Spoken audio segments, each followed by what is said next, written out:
This is a Dragon Blazer production, and I am the little boogeyman. All right.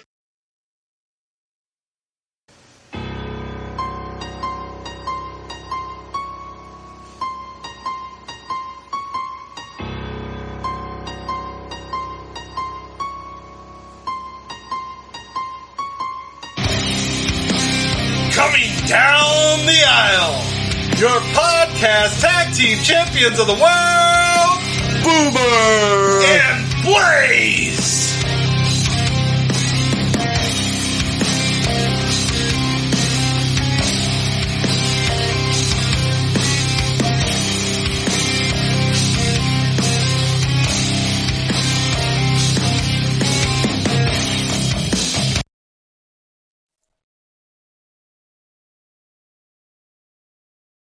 Hello? Is this? I think hold so. on.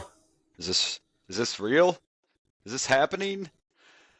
Ladies and gentlemen, we are back.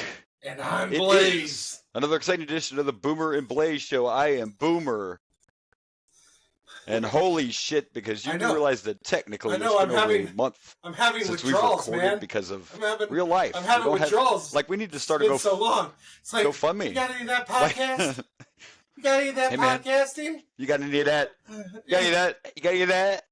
Got any of that Boomer and Blaze show? You got any of that, man? Yeah, I know. I know. I'm telling you, That's wow, it's generous been a long of you time. to I think think our it's 13 13. fans missed us. Sorry, guys, we're back now. And I think two of them are right here. yeah. Well, there's also Sean. There's also Hey! I Sean, would have said so I know 15 there's if I at was least counting us. three. You don't have to degrade it, but so hey, that's right. So I know he just- actually thanked. there we go. He thanked John's me the becoming other our day famous for, fan. I let him know that shouting too. him just out so you because knew, we like, shouted becoming him out on the podcast. Yeah. Did he making him famous? Yeah. We did, yeah, we did, because he's like our one have a true couple. diehard fan that we know. So we just. Would you also like a shout out? Give us those 5 stars. Give us those 5 Yeah, stars. absolutely, We do. absolutely. I'm just trying to be, humor. I'm trying to get back in here. It's been a while. I'm trying to get back into my. I'm trying to get back into That's my not zen. through And the unfortunately, sadness since yet? it's been so long, we got a lot of sadness. But let's not quite go there yet. 1 second here. I'm gonna actually share something. So I got a new action figure. It's not Hulk Hogan either. I actually got it the other day by random chance because it was on sale and it was someone I didn't have yet, and someone very important to us here at this show because I finally got a Shiki, baby. Yeah, jabroni. Finally got me a Sheik. He got the boots there. Yeah, look at that, huh? The man, the myth, the legend, the Sheik. I didn't have an Iron Sheik. You know what Can you else believe we need? And I don't know if they so make there you one. go. I need a little boogie. These are on sale on Sorry. Target. Just saying, Target right now. These are on I sale. don't know if they make one. That's. I'll have to ask I'm not Chris. sure if they ever Maybe made one or Chris not. will know if he has one. I'm not sure if they've ever made one, but there you go. This is from He the should same. know. I feel like they would have to tell him. Maybe he should know, right? He would know if he had one. Well, Trust me, I'm sure, but in the world today, you could have one made. Believe me, there's people out there that make custom. It's not the same, but you could have he's one the made. only Yeah, I don't know if you famous ever got a wrestler figure. we've That's a gotten good on question. this show is Little Boogie Man. What's that I'd guy's like to name? I have follow one, this you know? guy on TikTok. There's a TikTok page called Fig Heels, and that guy knows everything about what figures are made. He even published a book about wrestling figures. Like his videos are always people betting him he doesn't have a figure of somebody, and he ends up pulling out like every version of them ever. It's crazy, but that's somebody who would probably know. But there you go. That was a happy note, the Sheik. But unfortunately, because we haven't recorded for a month, we have a couple people pass away since we recorded last time. Which is horrible because the last time we recorded, Toby Keith just passed. People die. Unfortunately, that's a thing. You can't get away from the dark cloud, So they do. So we're gonna start with Ole, former Four Horsemen Ole Anderson, one of the real Andersons. Because most of you should know if you've been a wrestling fan a long time that Arn Anderson wasn't actually an Anderson. I just got done watching The Matrix, and now all I'm thinking is Mr. Anderson.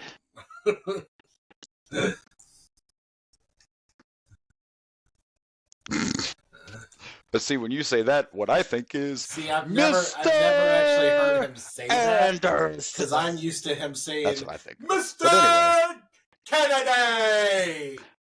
Well, because Kennedy.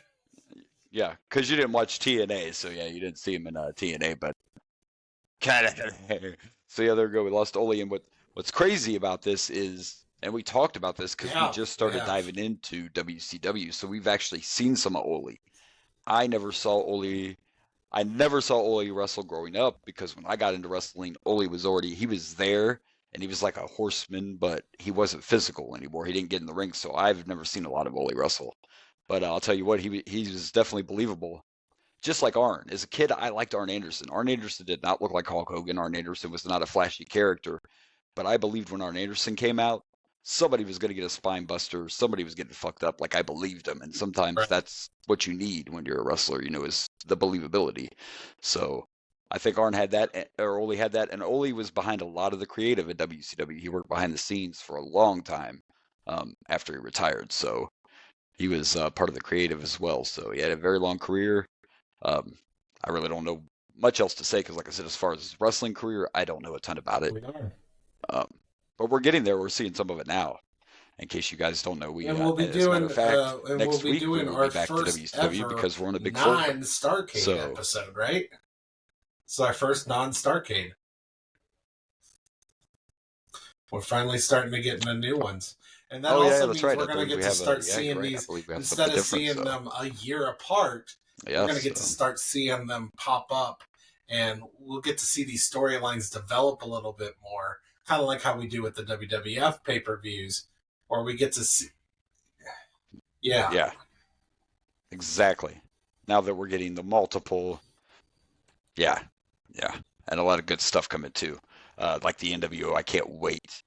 I wish we had more time in our lives, because if we could, I wouldn't just, when we got to the NWO, I wouldn't just do the pay-per-views. I would do the Nitros, because that whole NWO run is just, and speaking of that, the next person we lost was, maybe people don't remember it, but the next person we lost was a member of the NWO at one time, but we lost Michael Jones, aka Virgil, passed away. And I don't know how much you watched the NWO, but he was part of the NWO. What? I do think I remember his name that. He was the NWO. He was head of security. Yeah. I don't believe he was ever actually in a match in WCW. He got physical several times, but I don't think he was ever in an actual match. The story Eric Bischoff tells is it was kind of a why not? Because he had, Virgil was popular. Virgil didn't have much of a wrestling career in WWF either, but Virgil was popular. People knew who he was. So Eric Bischoff hired him because he figured, why not? He's somebody who's recognizable. He was a lot younger than Ole. There you go. Former NWO member, former $1 million champion. Just looking at the years, he was 1962. Ole it said he was born in 1942, so he's like 20 years older. Yeah. Virgil, I would have to, I'd have to look it up, and I should have done that. But anyway, he had some health issues, so Virgil's was kind of, he wasn't as old as Ole, but there were some health factors in there for him. So yeah, there you go. And Virgil was still to this, even up to the time he passed, he was still, going out to Comic-Cons and all that and signing autographs. So. And of course, he would always say he was Virgil when he made appearances. But the crazy part, or maybe not the crazy part, is he always had an NWO shirt on. Well, you know what I mean? Like, his biggest, most famous. He was Virgil, but he would always wear that NWO shirt. Because why wouldn't you? $1 Million Man Bodyguard. Those were his biggest. So. Yeah. Well, yeah, because the NWO was like people that didn't get to live through it. That was a pulp culture. It's the same thing with Kevin Nash and Scott Hall. Scott Hall wasn't going to Comic-Cons as Razor Ramon. You know what I mean? Kevin Nash wasn't going as Diesel. They were going as their NWO selves because, same with Scott Steiner to this day. He's still Big Papa Pump. He's still NWO. So it really is for life. You know what I'm saying? That's why I didn't join. That's why you didn't join the NWO? Okay, yeah. I don't That's the only reason? The only reason? Okay.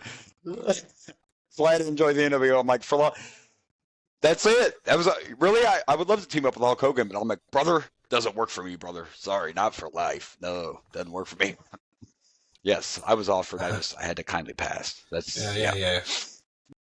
whatever. I'm trying to have a little fun in all the sadness. That's all. All right, so our next one would be Richard Lewis, which, I mean, I remember him, but I can't even have no idea. I feel horrible. I can't even think of something I remember him from. See, this is why I should be more prepared. But to be honest, we haven't recorded for like 8 years, and I wasn't sure if it was happening or not. So I just tried to. Let me look him up real quick because I've seen him. Maybe it was just stand-up or commercials I remember him from, but he is an actor.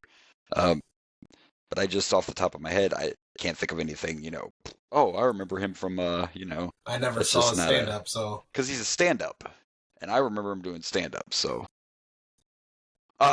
that's where we should both remember him from. Though he was in Robin Hood Men in Tights. I love that movie. Don't get me wrong. We're men in tights, tights.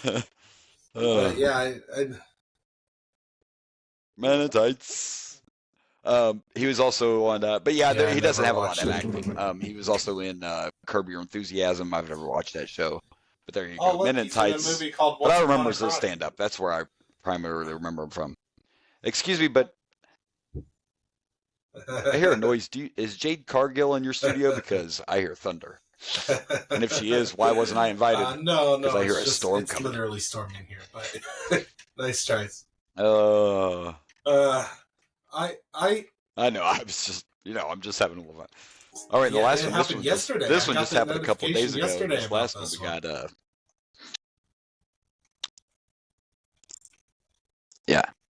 Yeah, and almost everyone in the world will know this man because of one song from the Dirty Dancing soundtrack, "Hungry Eyes." If you don't know that song, I mean, Dirty Dancing, you can.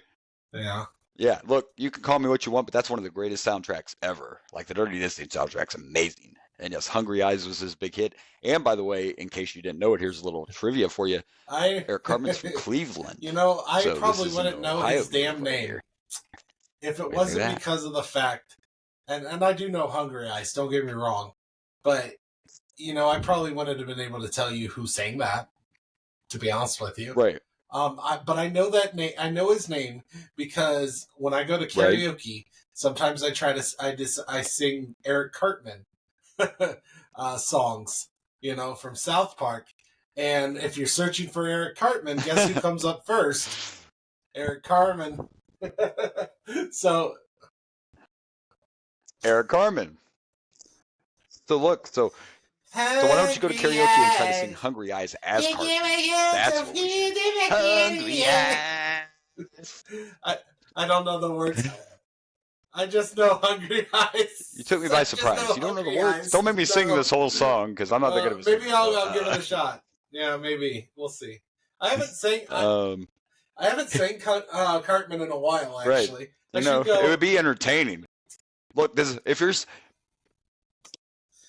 you're singing as Cartman, I don't think it has to be perfect, right? As long as they hear "Hungry Eyes," the rest of it doesn't have to be perfect. It'd be like singing it as Kenny. I do sometimes. I like singing Eric Cartman. I like to sing his "Come Sail Away" song. I'm sailing away. I sing the Cartman. Dude, every time that song comes on, that's the Cartman version. What I hear. Sing that more than the original. I can't hear anyone else. Yeah, I can't. Nothing else. I can't hear anything else. So, anyways, that's why I know who Eric Cartman is because he's right next to Eric Cartman when I'm looking up for Eric Cartman songs. Well, there you go. I think I for real know his name because, when I was young and MTV actually showed music. I watched so many music videos and I would always pay attention to the artist and the name of the record in case I wanted, because kids, we couldn't just go on the internet and be like, oh, I want this song. We had to buy this shit. To mention, or record it off the top 40 with our tape deck. So I would pay attention to names of artists and to just like Google part of the lyrics to find out what the song or the artist was called, which I've done many times in my current life. I was like, I know this lyric and I can get to it by that one lyric. Look. Right, and don't get us wrong, because trust me, I love it. Like, especially like when we do this. I mean, in life in general, when we do this, Google and all that's great, but we didn't have that. That was not something we could do. So I paid attention in case I wanted to buy it or I wanted to record it off, and we would really do this. We would normally listen to the top 40. To the guy who voiced Scooby-Doo. Put your cassette in there so you could record those songs you wanted, you know. And now we're playing Casey the Kasem. top 40. Casey Kasem. Yeah. They still play. Yeah. They still it play. It creeps me out because there's a station here in Columbus that like plays old episodes. He's not off the air. Yeah. He's still like there. Yeah. Yeah, it's insane. No, it's still on the air. Still there. All right, well, since we're going to move on now, and since we've been gone so long, the first thing we're going to start with, don't laugh at us, audience, is the Super Bowl. And that did happen. That happened. The last time we recorded the Super Bowl hadn't been played yet. Chiefs won. That's happening right now. So yes, it happened again. He's won 2 in a row on that 3-peat. Oh yeah, he's won 3 in general, but he's only won 2 in a row. We're trying to keep that from happening.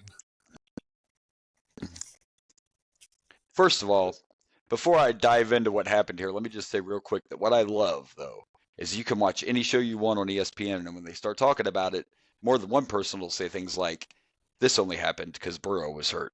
This only, like, there's still people saying Burrow's better than Mahomes. I just love to hear that on ESPN. That's a side note.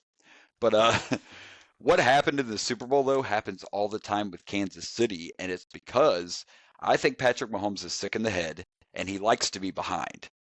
Because what happens that whole time while you are beating them is he's studying every single thing that you do. And then this motherfucker goes in the locker room at halftime and somehow, like Terminator, just all that information and tells the guys, don't worry. And then he comes out and game over. And it happened during the season. These guys weren't that good this year, but every time they were down, what happened? Come back, because Patrick Mahomes studies everything during the game. And then he uses all that against you.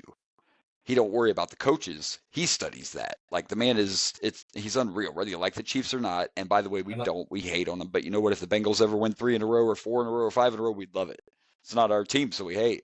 That's just the way it is. But that's what you saw in that game. San Francisco thought they had him and blah, blah, blah. And then Kansas City came out in that second half and game over. Like, Mahomes is just unnatural. I will say that I like the Chiefs. Like, he's the new Tom Brady. Mahomes he's the new Patriots. Better than I do. I hated Tom Brady and the Patriots. Oh yeah, I did too, and I actually watch. I'm not a huge fan. I'm not a big hater either, though, because I like to watch Patrick. Some of the stuff Patrick does is just insane. Like, this motherfucker's out there throwing the ball like he's a pitcher. You know what I mean? So I enjoy. Yeah. And I'm not saying Tom Brady wasn't good, but they're not the same quarterback. Patrick Mahomes and Tom Brady. Tom Brady was more of a one thing that traditional helps with, quarterback, really. Patrick Mahomes not that he wasn't good, the he was Chiefs is I love Travis Kelce. I listen to his podcast sometimes. He's awesome. Oh yeah, you gotta love the Kelces. Yeah, you got to. And by the way, their podcast won an award for podcast of the year. So it was good. It's so entertaining. Those two are great, and of course, I heard on the podcast his brother decided to retire. So congratulations to him on a great career. Saquon Barkley. He's like, "Geez, why the hell did I? I retired too soon. Shit. Why did you guys let me know? Shit." We're hey, if you didn't sign the papers yet, you're okay. If you didn't sign the paperwork yet, but right. You know what? He's still kind of young and he could probably still play, but good for him. I like that. You know what? These NFL guys that are retired younger, it's smart. You know what I mean? Like, enjoy it. Now it's time to enjoy your life. You've played plenty of years. You've got a ton of money. Go live your life. Go have some fun. And I'm sure he'll still be around, and he'll probably end up on ESPN or one of those, I would imagine. I imagine he'll be broadcasting or having a show or being on a show. That's what I could see. Sure. They're both very entertaining. I like those guys. So, for sure. All right, and we're gonna quick cover the commercials. And I didn't send a bunch of pictures. I didn't do a ton of them, but we'll mention some of the great ones. We have to talk about Stone Cold's because we're a wrestling podcast. The picture I sent you was actually before the commercial came out. Stone Cold posted this on Twitter. But it was a Kawasaki commercial, and we got literally looks Stone Cold with a mullet. But, whatever. Baby.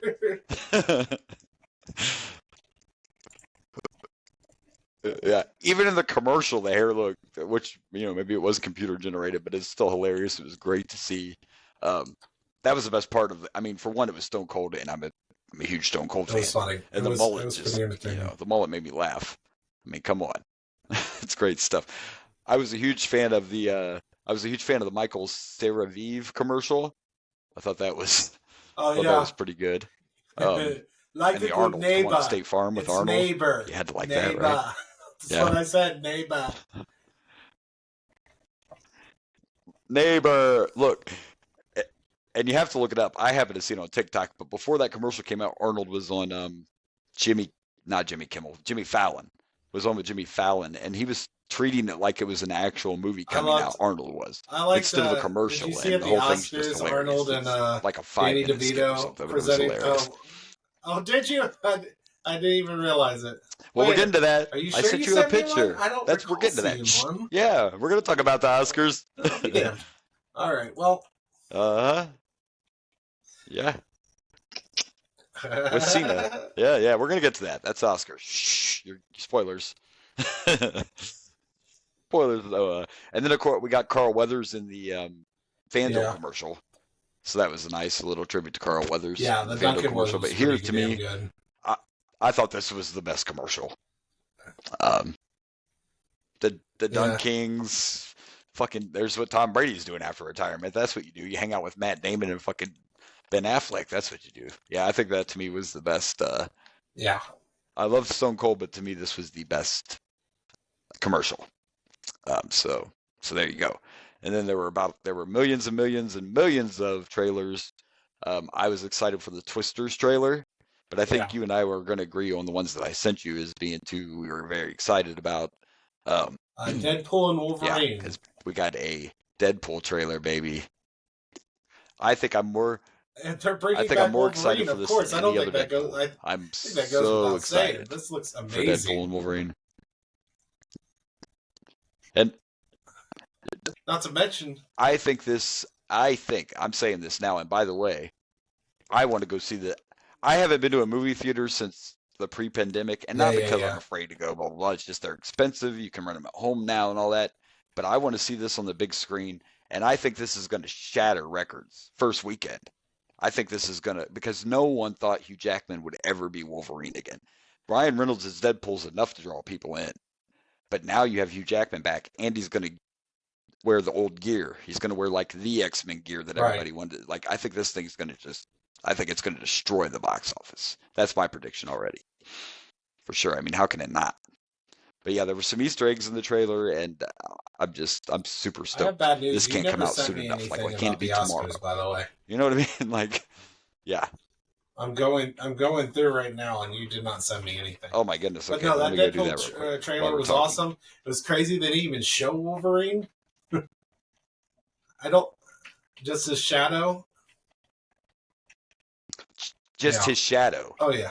When Deadpool's laying there on the ground, you see Wolverine's claw. Like you see somebody walk up and you can see Wolverine's claws on the shadow. It was just.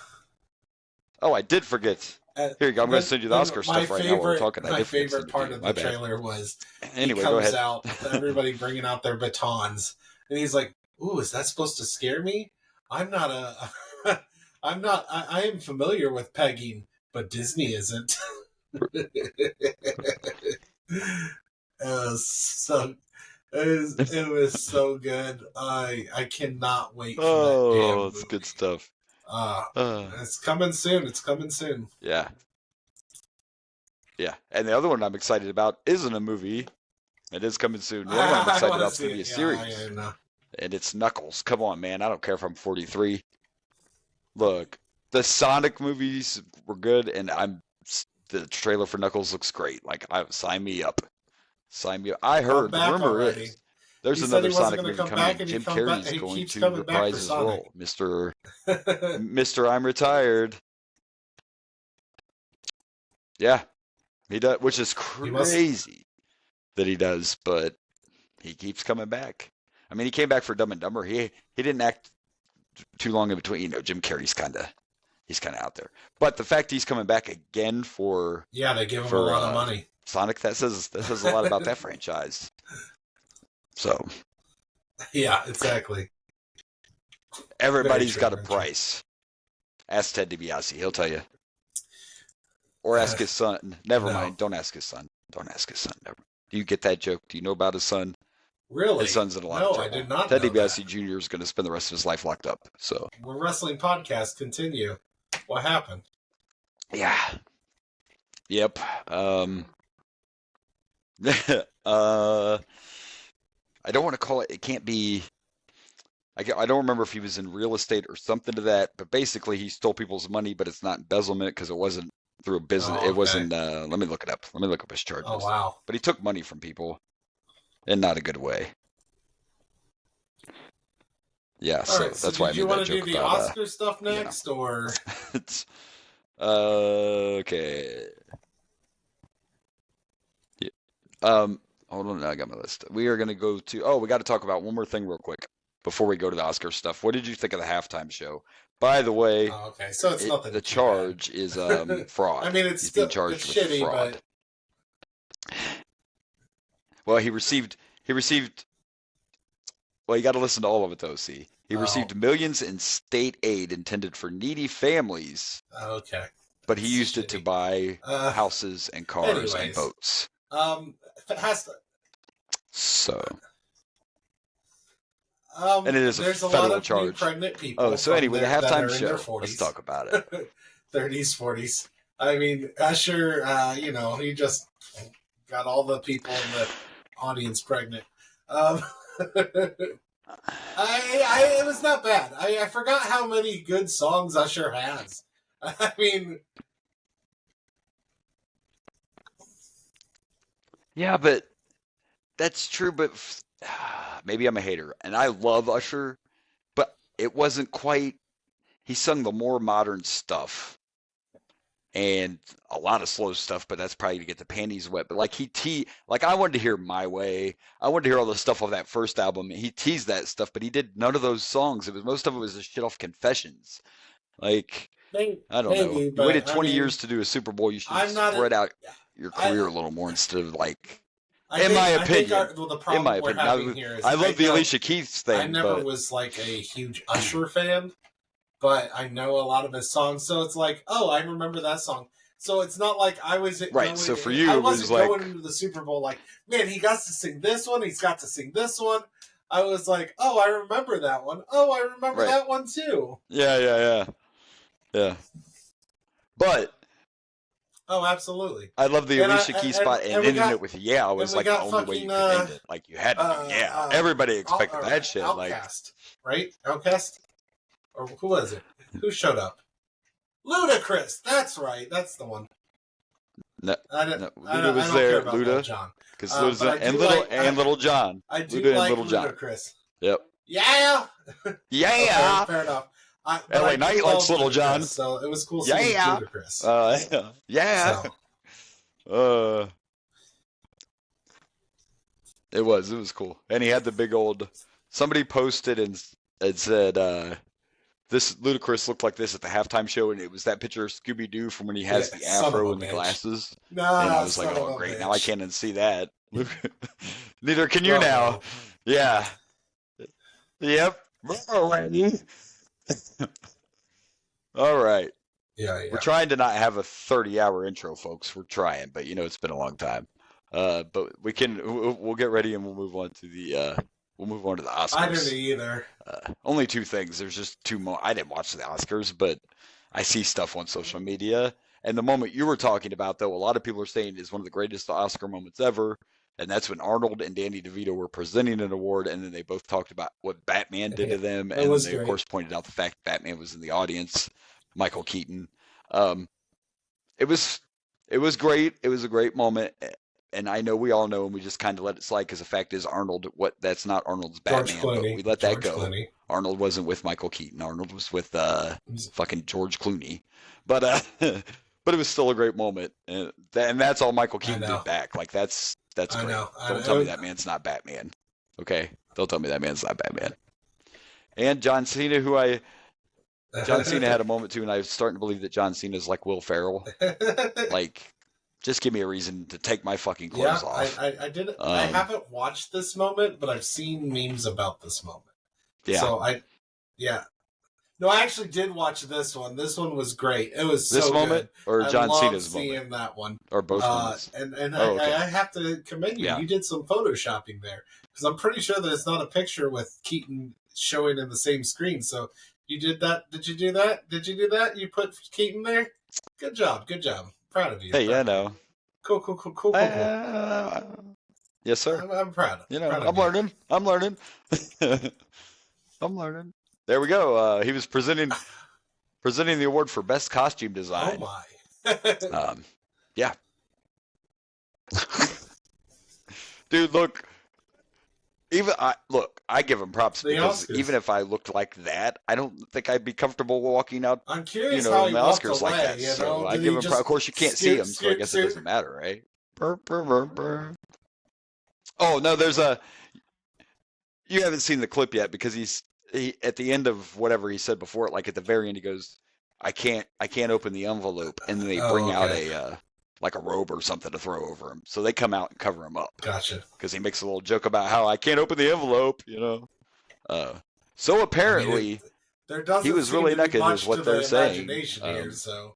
I don't know. What I find funny, right?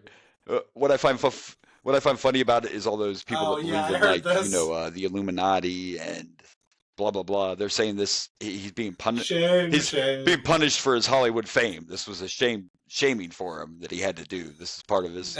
You want to keep being famous, but you're the one that sold your soul. You're gonna go out there naked, all right? So go out there. So hey, you think he's got it taped? You think it's taped tucked in? No. Huh? But I'm just. This is one of those times that I wish I couldn't see him. Sorry, I mean. Oh, so there you go. That's all I know happened. That's all I know happened at the Oscars. I don't know anybody that won. I don't know anything else. I just know that I got to see Batman and I saw way too much Cena. So there you go. That's all I know about the Oscars. Yeah. So.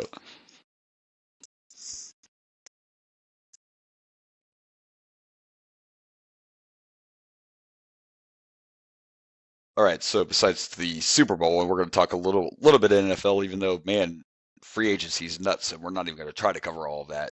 First, I actually want to bring up one of our personal favorites, A.J. McCarron. This happened a couple weeks ago, but the Bengals actually granted A.J. his release so that he could go back to the Battlehawks.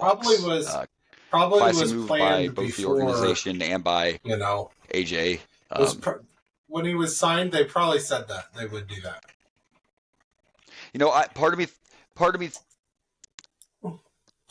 right? I think part of me thinks that he probably went there just in case. Because look, this is going to be a story. I know they changed it to the UFL, but we've had this talk before. The XFL never had a second season in any of the iterations. So I think part of the reason he went to Cincy was like just in case there's no, because it's not like these guys are making enough money in the XFL they don't have to have another job. So I mean, if you can sign an NFL contract with the understanding that I'm going to go back, then why wouldn't? In fairness, they otherwise probably make enough money where they could live on you got to have a job, like a normal job, if they don't get like Hollywood style mansions and shit.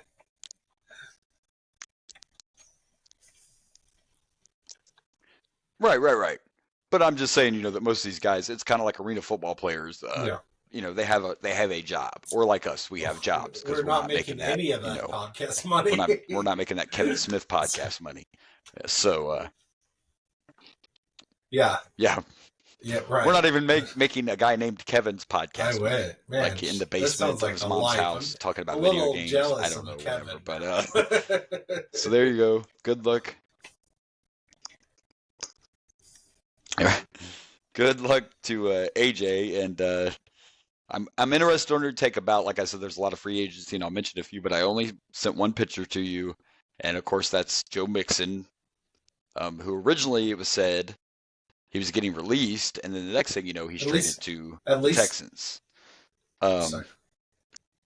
Here's my. Was it the Steelers or the Ravens or yes, as well? Is that what you're going to say? At least it wasn't one of those places. we were going to just release him. We got something for him now. I think it was only a seventh round pick, so it wasn't anything major. But that's an extra pick. That's an extra pick. He didn't go to the Steelers Ravens. There's that as well. And then there's also the fact that with Joe Mixon being traded, he got traded to the Texans. Do we hate the Texans? Hell no. Guess who's there? He gets to play with CJ Stroud. You know, this is just going to make me root for the Texans a little more. Because I don't hate Mixon. Well, right. And what gets me though is there's all these Bengals fans that are just like hating on the team. And look, I like Joe Mixon, but our team's not going to end because we don't have Joe Mixon. I'm sorry. Oh yeah, but that's just or Joe. If this was Jamar leaving, I'd be upset. Have you? But you know what I mean? I'm not trying to take anything away from Mixon, but he's not. Our team's real foundation is Burrow, and we can get another running back. Yeah. And by the way, there's off-field issues people don't want to talk about because that's really what the situation was with some off-field stuff. It had nothing to do with his performance.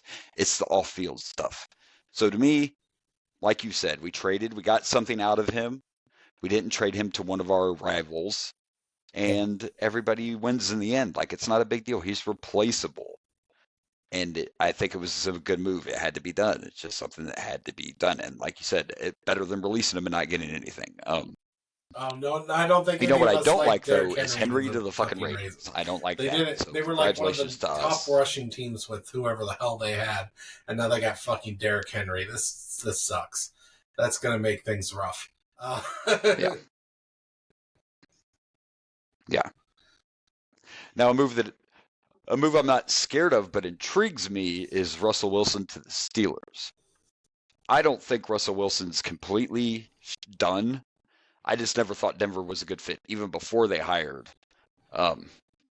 Sean Payton, I just didn't think Denver was a good fit for Russell Wilson. I'm not saying he's going to be the next big thing and rejuvenate his career, but it's going to be interesting just to see what happens in Pittsburgh. I mean, he's got competition because they believe Kenny Pickett's their quarterback. So, I mean, it's not like he's just going to have the job. Yeah. So, I imagine he's going to start. Did you see these rumors that I guess Tyler Eifert and Jamar Chase has been kind of firing about Jamar Chase hinting at the idea of getting Justin Jefferson to come to us?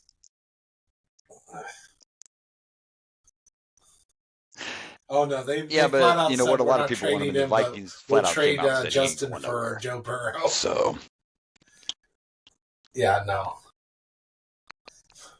Right. Yeah. Nope. You can suck it. And of course, by the way, they lost their quarterback because Kirk Cousins went to Atlanta. So, yeah. Which. Well, we're also probably going to be trading T. Higgins. You know, I don't know. Kirk Cousins is fine. We are. We got Mike Gesicki from the the Patriots. Tight end from the Patriots, good tight end. So we did pick up a tight end. We got a safety from the Ravens. I guess Jamar or Lamar Jackson said that he's dead to us now because he came dead to us. I think it was more of a joke, and I would say the same. Calm down. If I was in their position, I hate when a player goes to a rival. You know, I like it when. I would have replied with something like, I would have replied with something like "See you in Baltimore." Wink, wink, or something like that. What I'd like to see is us trade T. Higgins twice for some at least. Good draft picks, and maybe somehow trade up. You know who I'd like to see in Cincinnati? This young kid named Marvin Harrison Jr. Nope, I don't. How amazing would that be? Well, yeah. Marvin I don't Harrison see any Jr. scenario. and Jamar Chase next to each other. The only way I mean, well, it would be, but the only way I see that happen is if we move up to 2, and I don't think that's going to happen. Like, I think Marvin's going in the first 5 picks. Probably second. First, the Bears are going to take Caleb Williams. Caleb Williams isn't going to like it, but the Bears are going to take Caleb Williams. So, Marvin's going to go quick. But that would be amazing. I'd love him to be a Bengal. Would love it. When is our first pick? I don't even know what number's our first pick. Do you know? 12. So that puts us at top 20 somewhere. Probably 17. I think we're like 17. We could trade that 17. Okay, so we're that 7th round pick we got for Mixon. 16, 17. Trade whatever we get for T. Higgins. Do you think it might be worth it to do that trade up for fucking Marvin Harrison? That would be awesome. Yeah. Look. I'm not saying like if they got the fuel and stuff, go ahead and trade up. And if Marvin Harrison isn't there, you're still going to get a good player because you traded up, right? That's the worst that's going to happen. So I mean, I would love to have Marvin. It sounds like we might be getting rid of. We might be losing Boyd too. Combination. Are you kidding me? We're gonna need to get ourselves a wide receiver in the draft. There's no doubt about it. Yeah, but. Absolutely. But I think he'll go quick. Depending on, I'd have to look at the draft order. That's a whole nother podcast to see who's got what needs. But Marvin's not going to go number 1, but I see him going in the top 5 for sure. All right, so let's We're getting close, kids. We're getting close, and I think we're doing pretty good. We're not going as long as I thought I would. We had to cut out a lot of things that happened. But let's talk some AEW real quick. And of course, I shared everything on social media. Sting has now officially retired from wrestling. But it's pretty cool to have your sons involved in your retirement match. And there they are as they come out. Sting with both his sons, of course, one dressed as Surfer Sting and one as Wolfpack Sting. By the way, I didn't know this till after the fact, but those are Sting's actual outfits. That's cool. So his kids are wearing the legit gear that was Sting's. Yeah.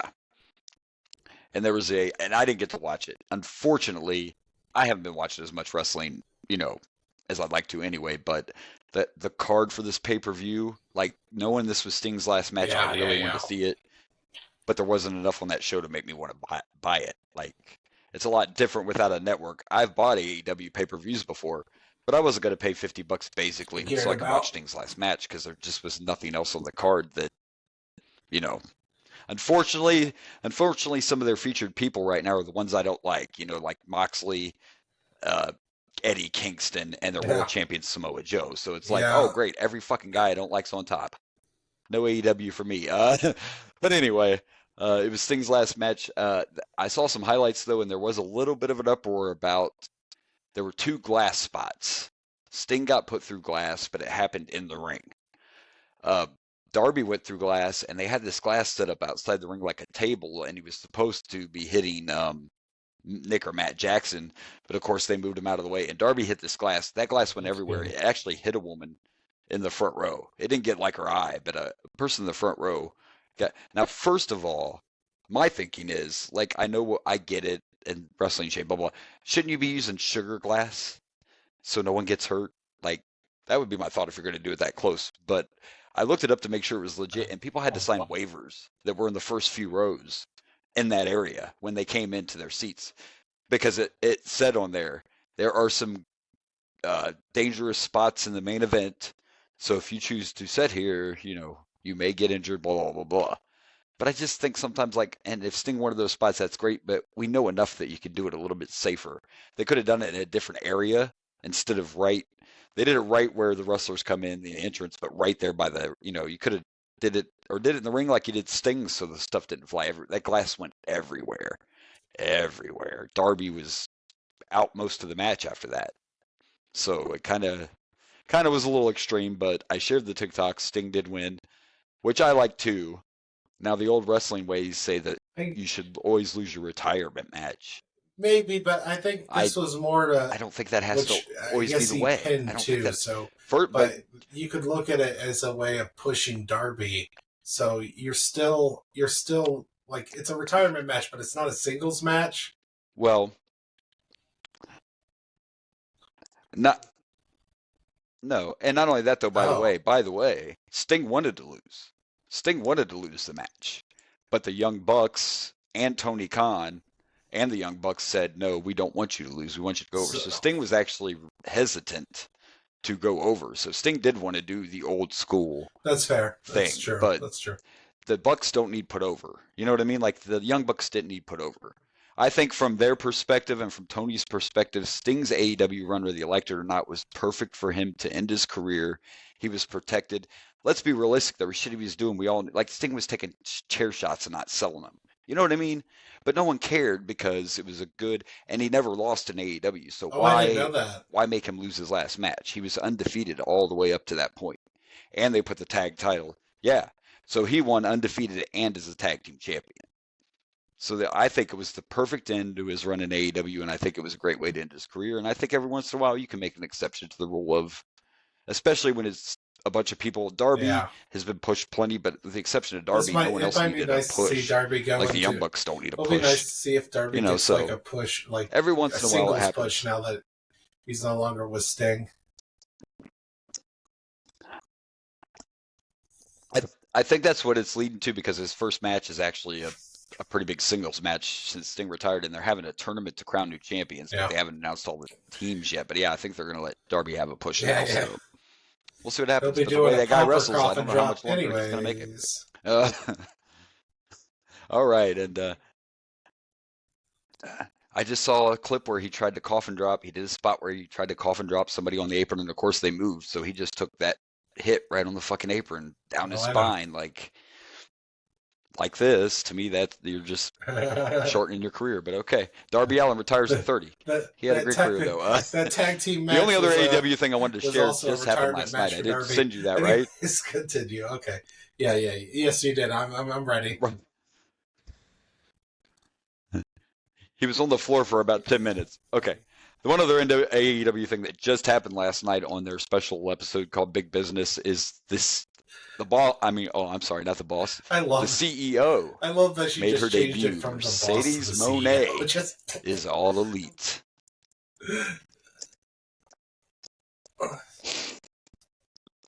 Yeah.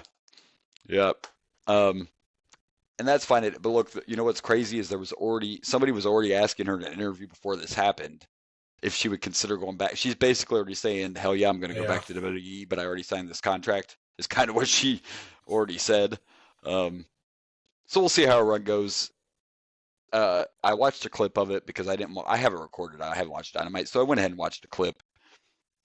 And it was some guy on TikTok watching it, and giving his reaction. And he's like, oh, listen to the crap. Like, I love Sasha Banks. Don't get me wrong. I love Sasha Banks. She's talented. She's beautiful. But the crowd, they were in Boston. She's from fucking Boston. Like, the crowd popped. She got that Hulk Hogan pop because they were in her hometown. So let's calm down. Because as much as I love it, I've seen it already. Like, Adam Copeland got a huge pop when he came in. It's kind of AEW. I like AEW, but AEW tends to just, it's like, here they are, and then they're still here. And you know what I mean? Like, so we'll see where it goes. But I'm just saying, like, of course it was a huge pop, and of course everybody, because she's new and they were in her hometown. We're just going to see how it goes. Like, I was so, like, when AEW first started, I wouldn't miss an episode. And then and I'm not saying it's boring or it's bad or blah, blah, blah, but I'm just saying, like, we'll see what happens. We'll see if she's the big star. I'll tell you one thing wrong with AEW right now is there's no MJF. My favorites in AEW was MJF and the freshly squeezed Orange Cassidy. It really hurts it.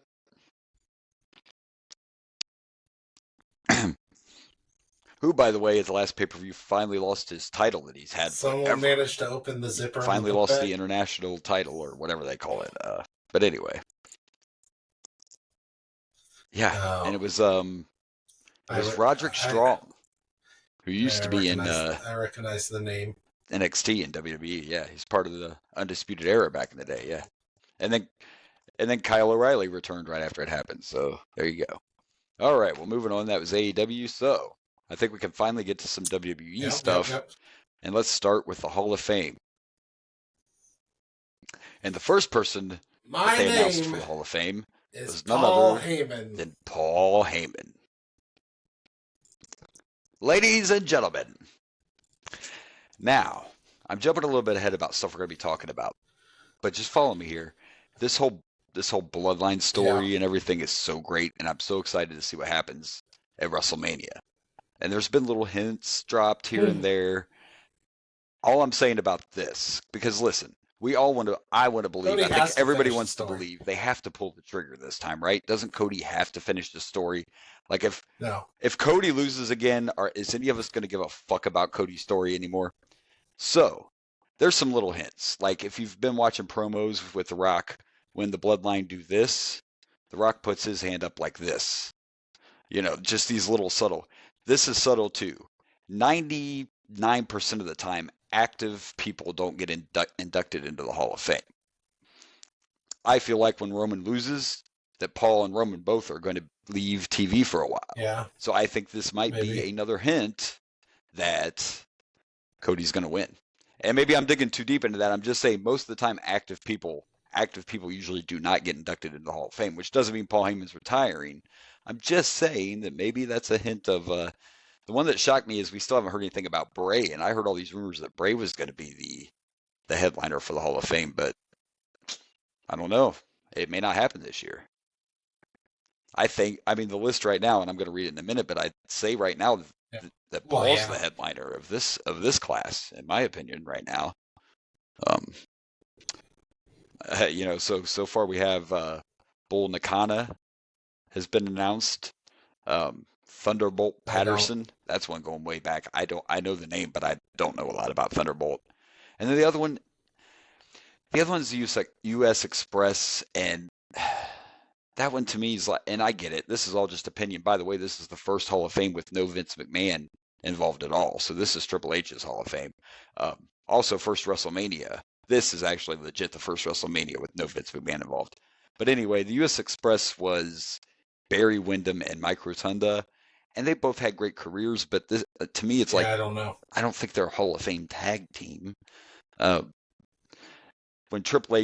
they showed Triple H calling them, he basically what he told them was part of it was they were on the card at the first WrestleMania, so they were part of that hit. Okay. Yeah. But I don't even remember I don't even remember the U.S. Express wrestled at WrestleMania 1. I barely remember them as a tag team, but whatever.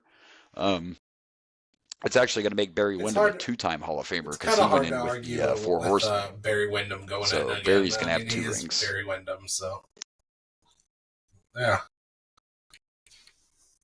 Well, and Mike Rotunda too. Mike Rotunda had a great career, and I know people are going to hate me, but for me, and it's probably because when I grew up, like IRS was probably the best part of his career, and I actually hated IRS, but I dug it, But I know he was around. He was around way before that, so he gets to go in. And Barry deserves. I loved Barry Windham. Yeah. I just thought them going into Zeus Express was a little bit of a weird choice, and then we have our celebrity, who technically is also an athlete, and I figured he would have already been in there. I'm surprised he wasn't, but Muhammad Ali. I don't Muhammad remember. Ali is going to go into the So was Hall he of at a Fame. WrestleMania? Not only that, we haven't got he to is yet? WrestleMania. Was he was Ali at one? No, he was at WrestleMania 1. I'm pretty sure it was 1. Was he just... he didn't wrestle or anything, I'm pretty sure it was 1. Maybe it was 2. Maybe I need to look it up. Oh, pretty sure okay. He was a guest enforcer, I think. There. Haven't watched WrestleMania 1 in a while, so...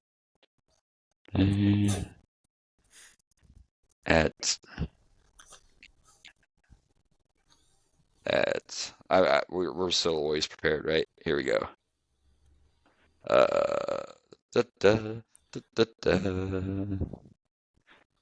Yeah, the very first WrestleMania, he was in the main event. He was the special guest referee in the main event between Mr. T and Piper and Hogan and Orndorff. Yeah, I'll be Muhammad damned. Ali was the special guest referee. So there you go. Not only is he going in the Hall of Fame, he is a playable character on 2K 2024. In case you want to have Muhammad Ali wrestle Seth Rollins, I don't know, but he's on the game. I remember one of the 2Ks had the Terminator on it, so we can't argue that Muhammad Ali's on this one. You know what I mean? Like, you get some. Pat McAfee's also a playable character on 24. Not that I have it yet, but I'm just sharing. So there you go. Well, all right. That's our Hall of Fame announcements so far. There could be more. I don't know how many more they plan on announcing, but we'll find out. And now we're just going to kind of do our quick, fast review of the last month of wrestling, right? Because that's how we do it. We got to talk. We haven't recorded in a while. Just real quick, we have to mention how good the press conference was. That's how long it's been. And the slap. Because The Rock bitch slapped Cody.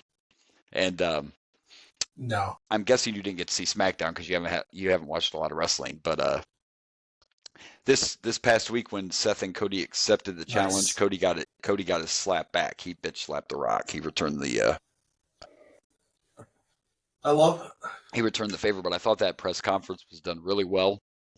I loved when Rock when they had the Bloodline family tree up there. I thought that was really cool. But when that thing started and Cody came out and was like, "This is bullshit," that's my shot and blah blah. Like the whole, I thought it was a great press conference, great way to set up the WrestleMania for sure. I like how we're talking about wrestling and most of it is involving a slap and not a punch or which I hate. Which I hate, by the way. I do. Like, I was just discussing this with a friend because she just saw the trailer for the Roadhouse coming out with Jake Gyllenhaal on Prime. First of all, I feel that movie should never be touched. There's certain movies you don't remake. But when I saw the trailer and the first thing he did was start slapping everybody, I was done right there. They did? I get it that slaps the Roadhouse. They did a remake of Roadhouse with Jake Gyllenhaal. It's gonna be on Prime. It's not out yet. But in the trailer, the first thing he does is start slapping everybody, and I was done. Like, and I get it. I know slap fighting's on ESPN, and I'm not saying that you couldn't hurt somebody, but it's not. There's nothing intimidating about. There's 13 guys around him, and he slaps the one guy, and they just stand there and watch. Like, come on, man. I'd be like, dude, really, you're slapping people? Fuck you. I don't know. It's just not my thing. This slap though was different because it was a press conference slap. He's not going to slap fight him the whole match. It's just. But you are right. This slap was talked about for probably a good 2 weeks after it happened.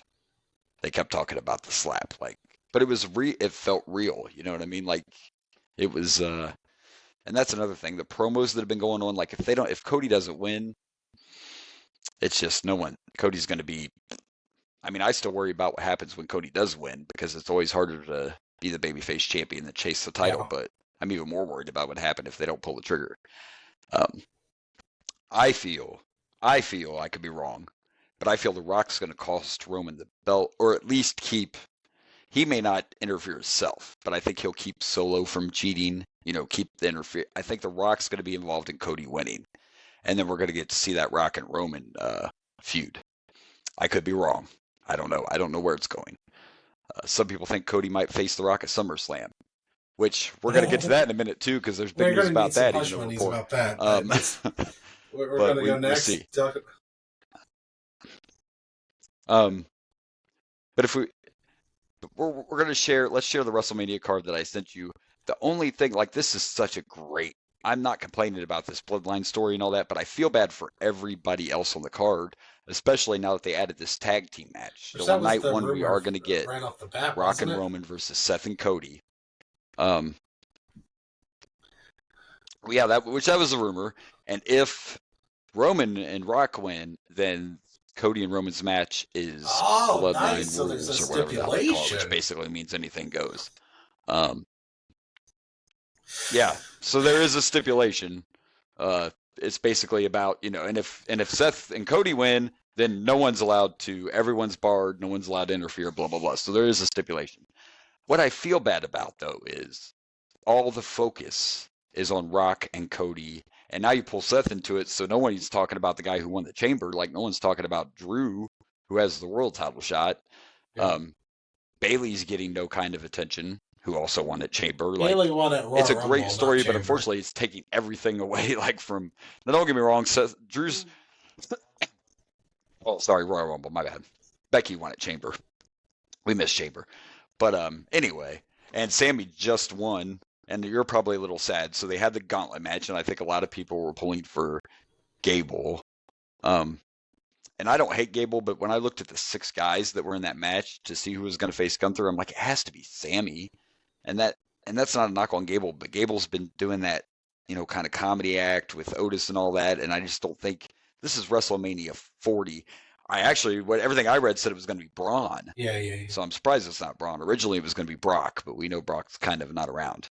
So anyway, I thought Sammy had to be the choice to get this. I would not hate if shot. Sammy was able. We're going to get Sammy and Gunther.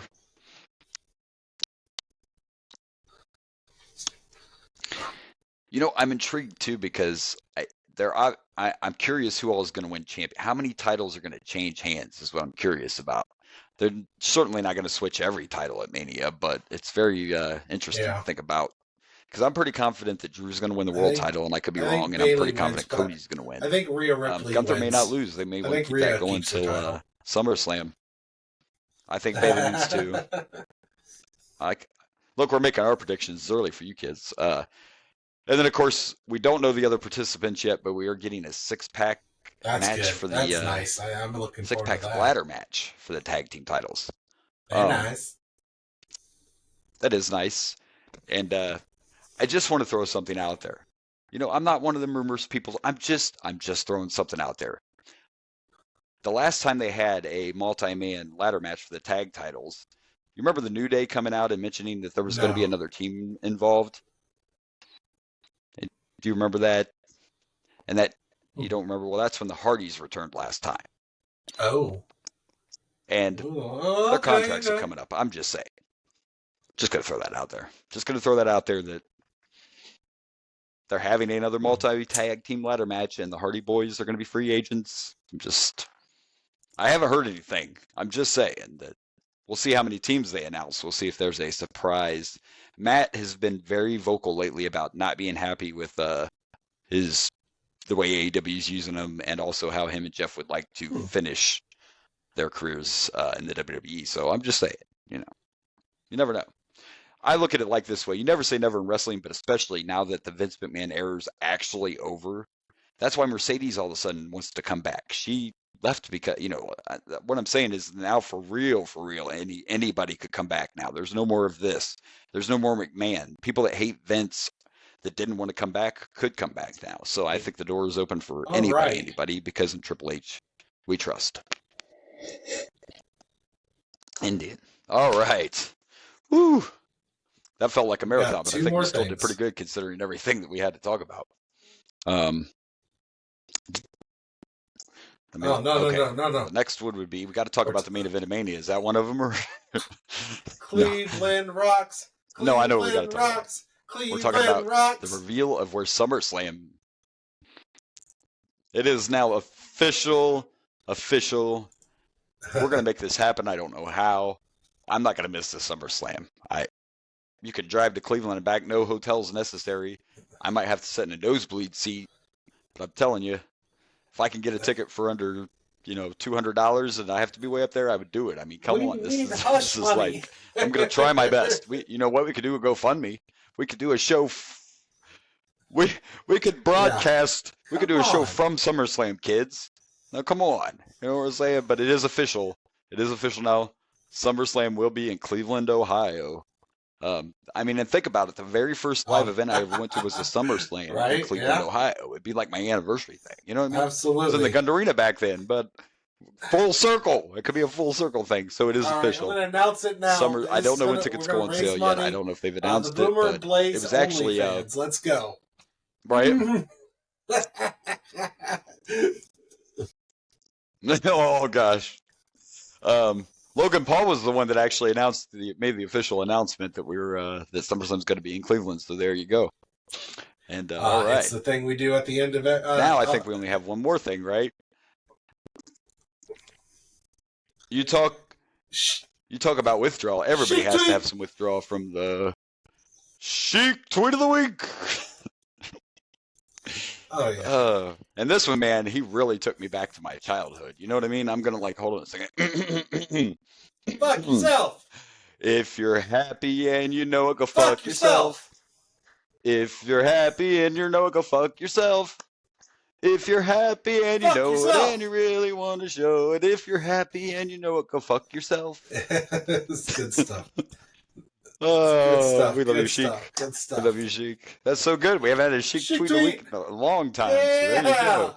I love it. Sheik tweet. I love it. This might be my mascot. Like mascot now. Maybe like I'll put him on my shoulder or something. I don't know, man. You need another Sheik. Sheiky baby. There was probably Sheik like on your shoulder. Like a face version of Sheik. Right, like Sheik ever a face? There's a ton of Sheik. Could do like general. There we go. Yeah, well, what I was going to say is I could have the Sheik and then get a Colonel Mustafa figure. That's when he was real heel, right? Shoulder. So then you got your good and your bad, there you go. Your good Sheik, your evil Sheik, there you go. All right. Well, we did it, and we're actually about, here we go. We're actually going to record. Where are we at? 12. We're at a Rumble. We are at Royal Rumble 99. By the way, the tagline... Right. Which might give away a little something, but the tagline just gotta say no real chance quick, in hell. I've already done the artwork, but I tell you what, it's similar, but it's not. You look at the little picture when you click on Royal Rumble 1999. It is cool. It's just the face of Stone Cold, and his eyes are red. Man, I almost kind of wish I would have done that. Not sure how I would have. Oh, I got you. You're talking about that. Oh, I see it. I see it. Yeah, I see what you're talking about. Yeah. I thought I'm really proud of myself. Ours is still cool, though, So. 1 second. Absolutely. I sucked my own dick, but it was real good. It's a good one. It's a good one.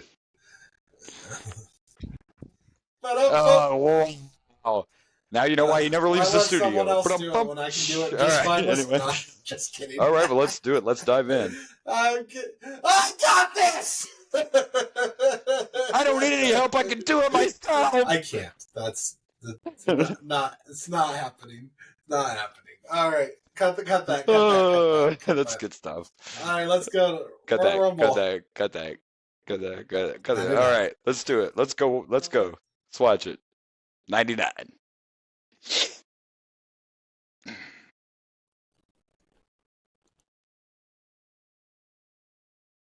All right, so here we go. It's Royal Rumble 99. It took place in Anaheim, California at the Arrowhead Pond. 14,816 people there to watch Royal Rumble, No Chance in Hell. And, of course, the very, very beginning, we got a recap of the Mr. McMahon and Austin feud, which is what this whole Royal Rumble is based around. We got to hear that Mr. McMahon's entering the Rumble. And we also got to hear that there's a bounty on Stone Cold Steve Austin. So we got a lot happening at this Rumble. $100,000 on Austin's head. Most of these guys' contracts are more than that, but whatever. Anyway, and we kick it off with what we're told is a special challenge match and not a Hardcore's Rule match. It's the Hardcore champion Road Dogg against one half of the tag team champions. Do you remember who had the Hardcore title before? Enforcer, the Big Boss Man. So what the title is he holding then? The Big Boss Man. The Big Boss Man. This was what I was... Oh, that's right. He had both. He's one half of the tag champs. Remember I talked about this, how I thought this happened at one point, and it did. Right. He had both. And then I think Shamrock's the other half of the tag champs, and he's also got the Intercontinental title, I believe. They had all the gold kind of there for a second. So, yeah, he's one half of the tag team. And they did mention during this match that both of these men will also be in the Royal Rumble later on. Well, this match was fine. One thing, there's nothing to say about it either way. It wasn't bad except for one spot. Camera angles are important. Road Dogg was in a bear hug, and he was supposed to be biting the Boss Man's nose, and his mouth wasn't even on his nose, and it was open down. It's like he started it, but then didn't actually finish it. And the camera was just, no biting down.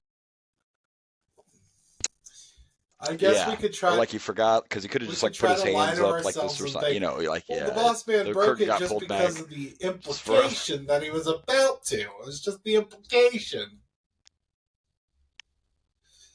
You just saw Road Dogg in front of his face. That's all it took. Was the implication. That's all it took. That was it.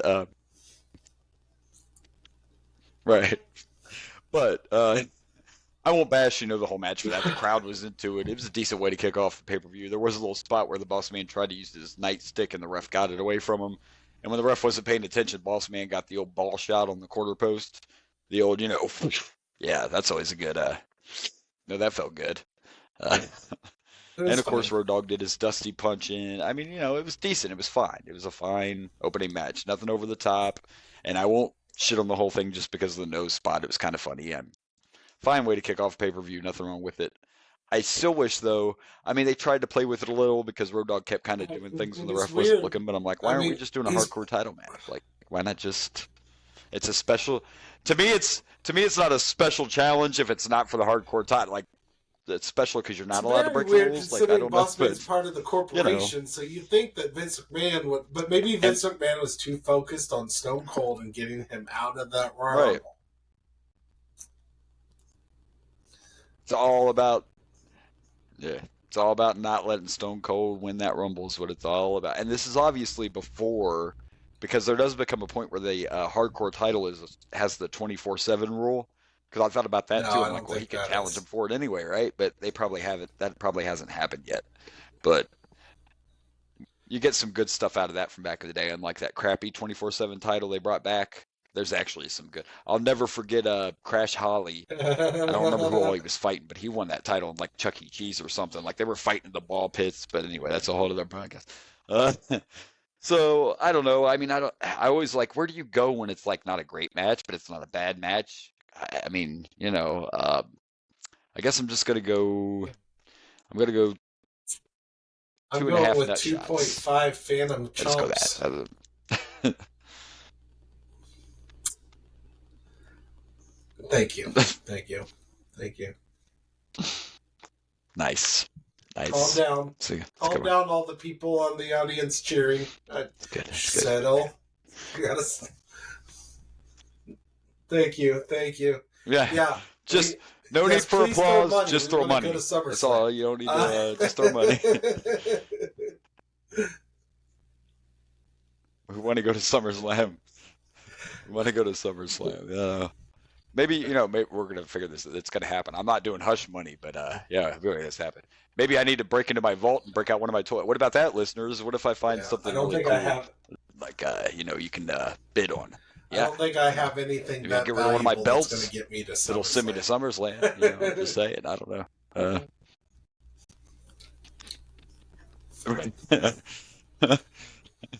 All right. So yeah, there you go. Our first match. We all know what the main event's going to be. Obviously, it will be the Royal Rumble itself. That's one thing I haven't liked about the Royal Rumble. I don't know what's next. I tried not to look ahead and cheat. I know. I know for a fact you don't like that, and I can tell you, spoiler: the Royal Rumble is the main event of this Royal Rumble. So yes. Rock and Mankind for the world title is right before the Rumble, and then the Rumble's after. And I'm on your side. That's how I think it should be. I know usually the world title's the main event. Put that on right before the Rumble. Then. Right, exactly. I agree with you. I agree. All right. So, let's find out what's next.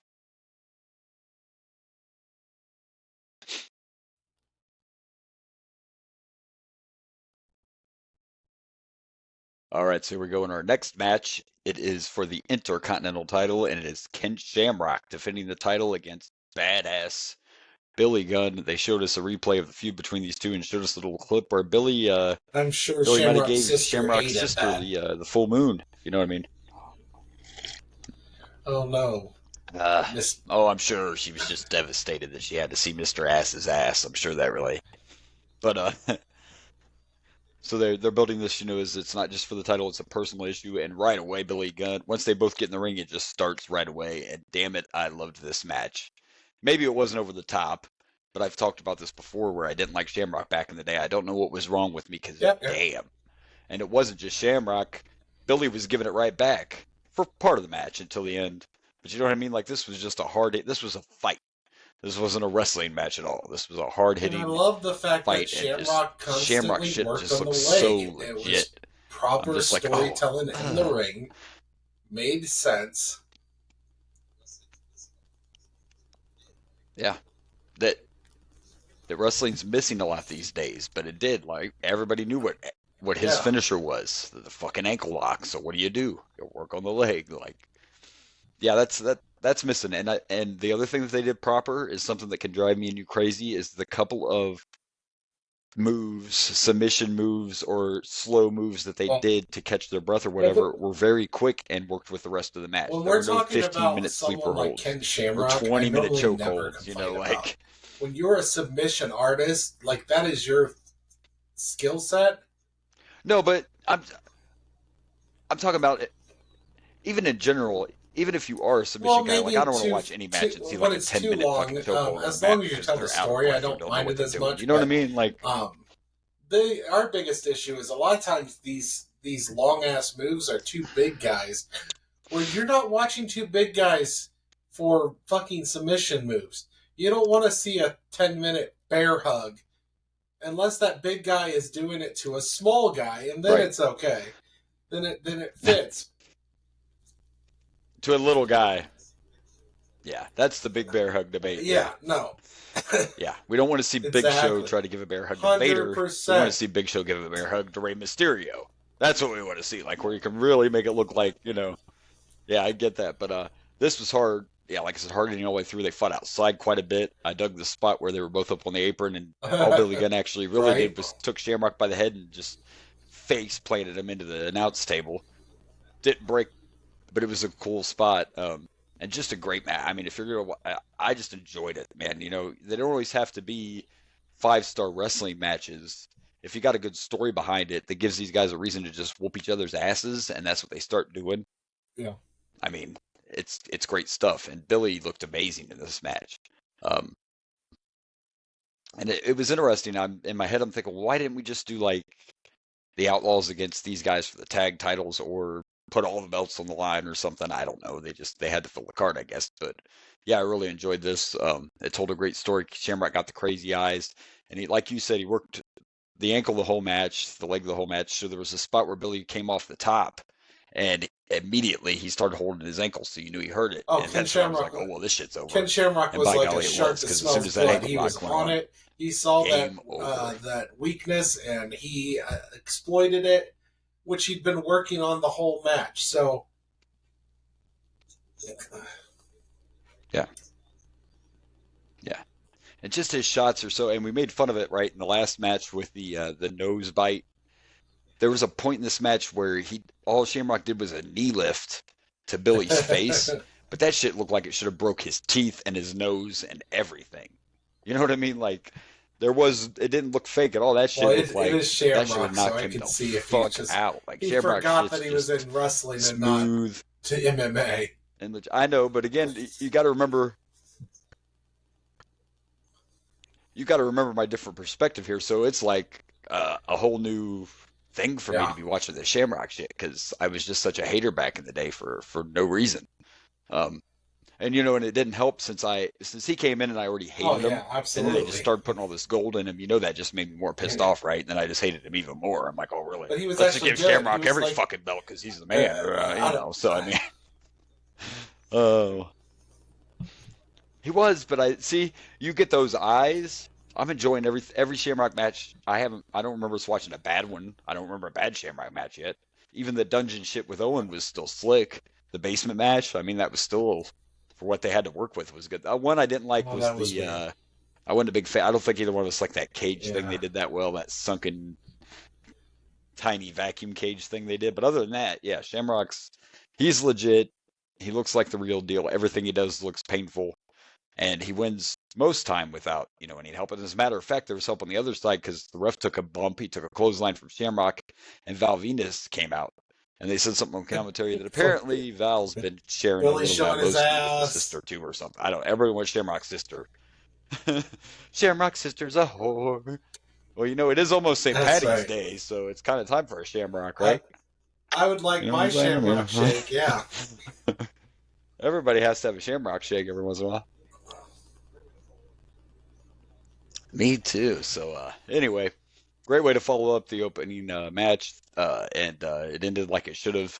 The submission, the ankle lock, and I love it too because still to this point, we'll see if it changes. But so far, every time that ankle lock is put on by Shamrock, it's instant tap. We haven't watched a match where anybody's had to fucking think about it. They're just like, "Yep, game over." And I think that I like it too. And it's okay if you have those matches where you got the guy that's trying to fight it and you see his pain on his face and all, but I also like the quick taps too.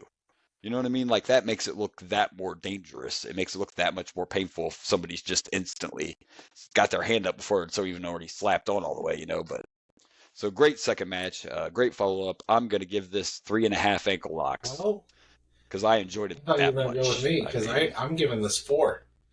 I liked it. It's telling that story. It was close. It was close to me. That matters a lot to me. You can tell that story in the ring. I like it. I like that. And it did.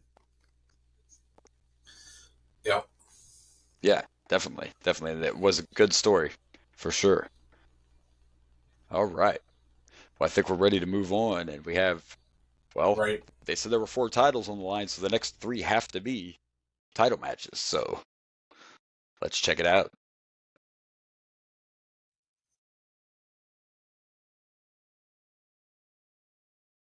Okay, so here we go, and our next match is for the European Championship, and it is Gangrel versus the champion X-Pac. And it was quick. Not like squash match quick, but it was quick. And it was fine. I mean, it wasn't, again, just, nothing crazy, nothing over the top, but everybody loves X-Pac, and I mean, there were a couple of good spots in the match, but again, it was fine. I don't know. It wasn't bad. It was fine. It was perfectly acceptable. It was just one of those, and that's okay. That happens sometimes. I would much rather see a fine, acceptable match than a crap fest, right? It was fine. It was a good match. It felt more like a Monday Night Raw match, but I get it. It's the Rumble. There's a lot going on. The whole story's about Stone Cold. So. That's where you're trying to get. I mean, it was fine. I meant the actual title of the pay-per-view. And, and we're going to hear it, just not yet. The Rumble, yes. The Rumble's coming up too, yes. Plus, we all know it's about the Rumble and it's about the Rock and Mankind in the I Quit match. Right. So, that's the big the rest of it's just kind of filler, so. But the crowd was into it. It was a decent match, and at the end of the day, X-Pac won with his X Factor. There was one spot where he went to go after Gangrel in the corner, and Gangrel moved, and then Gangrel did like a body splash to him, but he turned completely sideways. I don't know if he was trying to be like, look, I'm a vampire. I believe I can fly. I don't know what it was. I can touch the sky. I don't know what was going on, but yeah. And spread my wings and fly away. But anyway, yeah, it was fine. It was another good match. I'll just throw this with the one earlier, I guess. I'm going to give it a 2.5 X Factors. I enjoyed it as well. It was, like I said, like you said, it was quick, but it wasn't bad. 2.5, I think, is the proper amount of goblets of blood.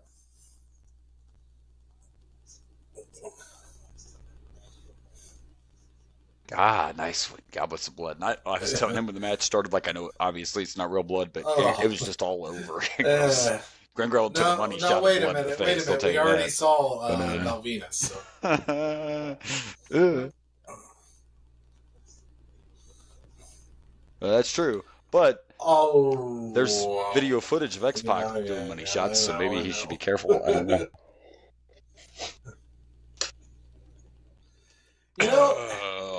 Thank you. I'll be here all week. All right. Well, I don't know why I never thought of this, but yes, sir. Is it kind of shitty that X-Pac did this porn with China after his buddy Triple H was dating her?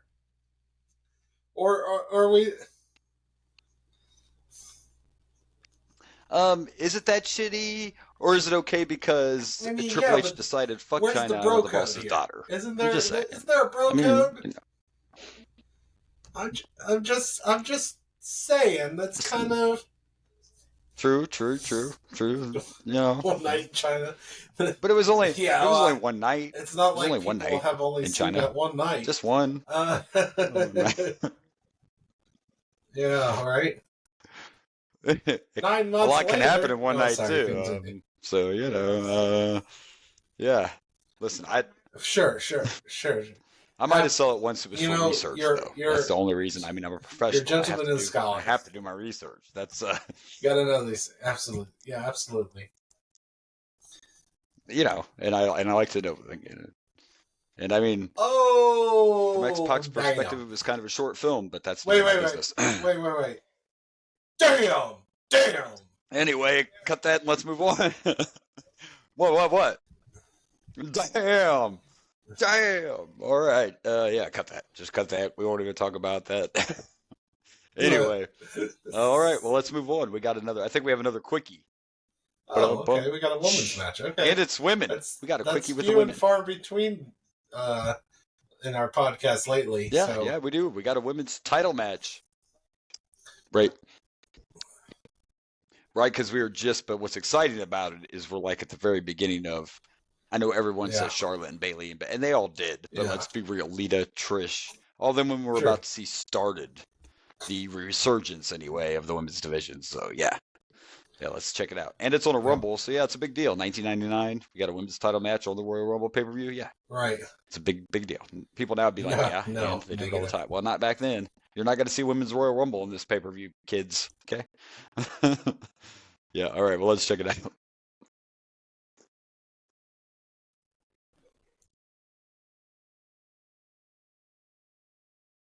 Okay, so here we go. So our next match, it is supposed to be a strap match for the women's title, and it's the champion Sable against Luna Vachon.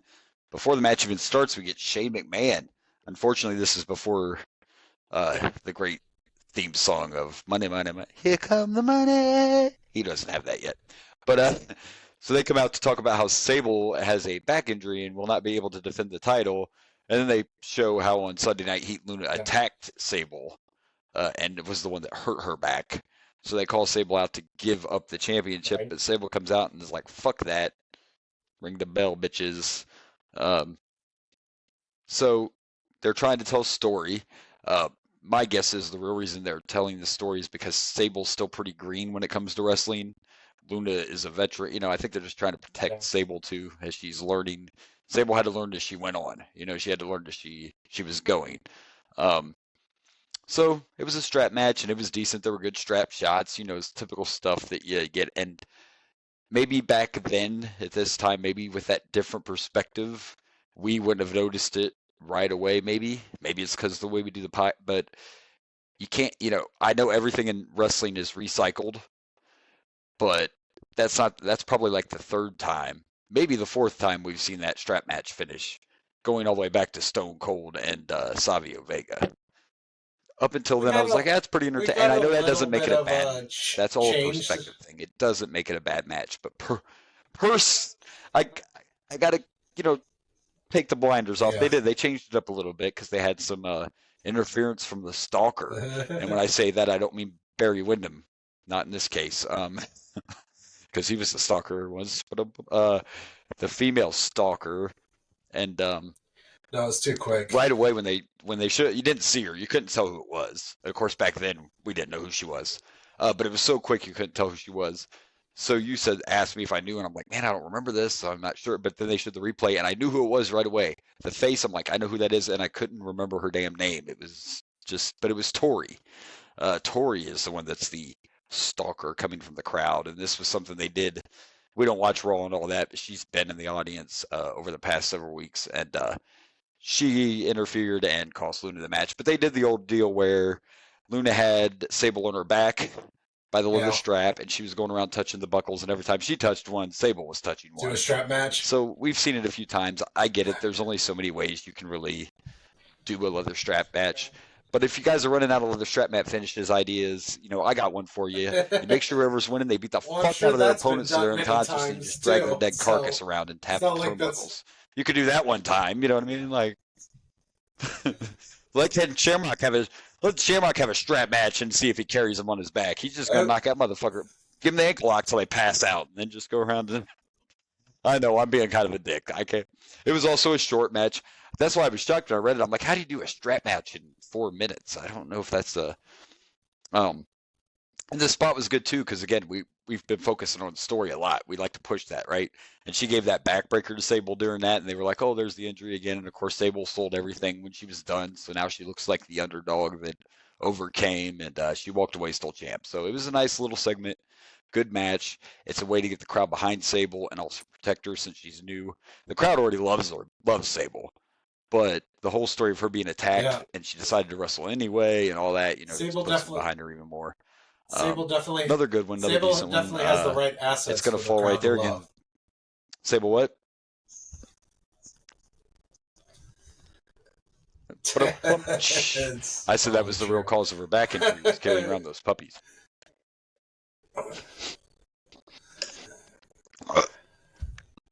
But yeah, this is going to fall in with the other ones. I think for me, it's I'm going to give this. You know what? We're going to give this 2.5 Sable bombs, even though we didn't get worst match of the night. Match, but because I'm also going to give this 2.5 Stalkers. Could be because there hasn't been a stinker yet. Because it was fine, Stalkers.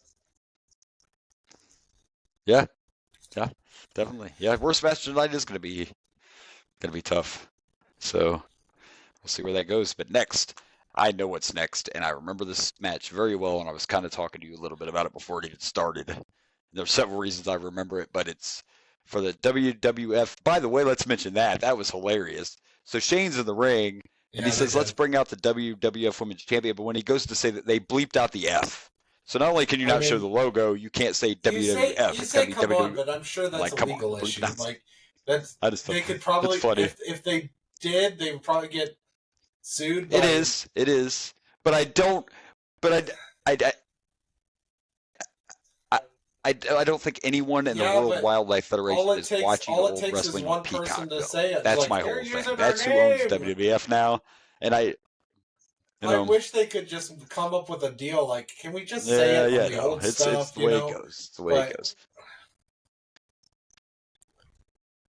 What I think is hilarious. I mean, I know I'm not. There's a dark side, but let's forget about the dark side of Vince. What I found hilarious is as powerful and as cocky and everything as Vince McMahon is.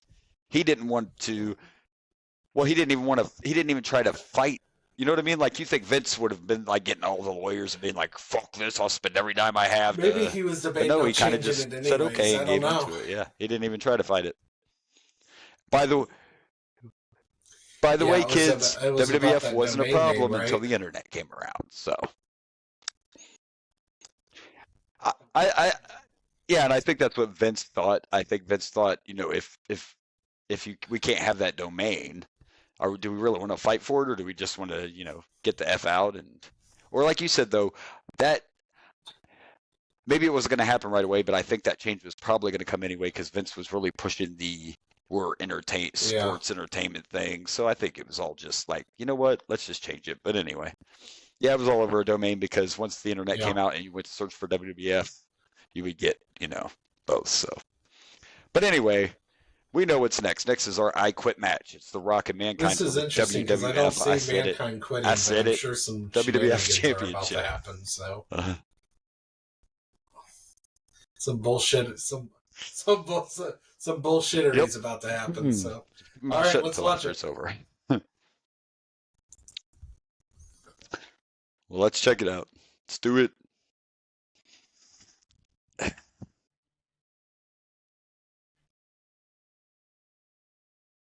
All right, so here we go. And our next match was the I Quit match for the WWF Championship. The champion, Mick Foley, defends against The Rock. And right before this Royal Rumble on January 4th edition of Monday Night Raw, Foley became world champion with the help of, it was a no DQ match, and Stone Cold actually helped Foley win the title. But it's probably more famous for being known that on Monday Nitro, they gave away the finish because this Raw was pre-recorded.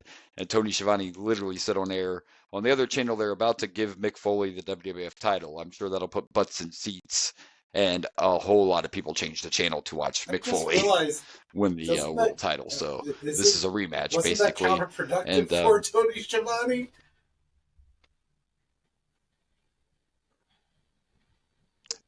It was counterproductive for WCW. See, Tony just did it because he was told to. Eric Bischoff's the one that wanted him to say it. Tony Schiavone just went with it because he was always a company guy and did what he was told. So yeah, it did backfire on him. But the funny thing is, Tony Schiavone a couple years ago wrote a graphic novel about his life, and do you know what the name of it is? Butts in Seats. Butts and Seats is the name of his book, so there you go. But yeah, it was counterproductive, and Eric Bischoff admits that now, that it actually backfired on him to do that. So yeah, and of course, that match happened. WCW fired Mick Foley for being too crazy, and voila.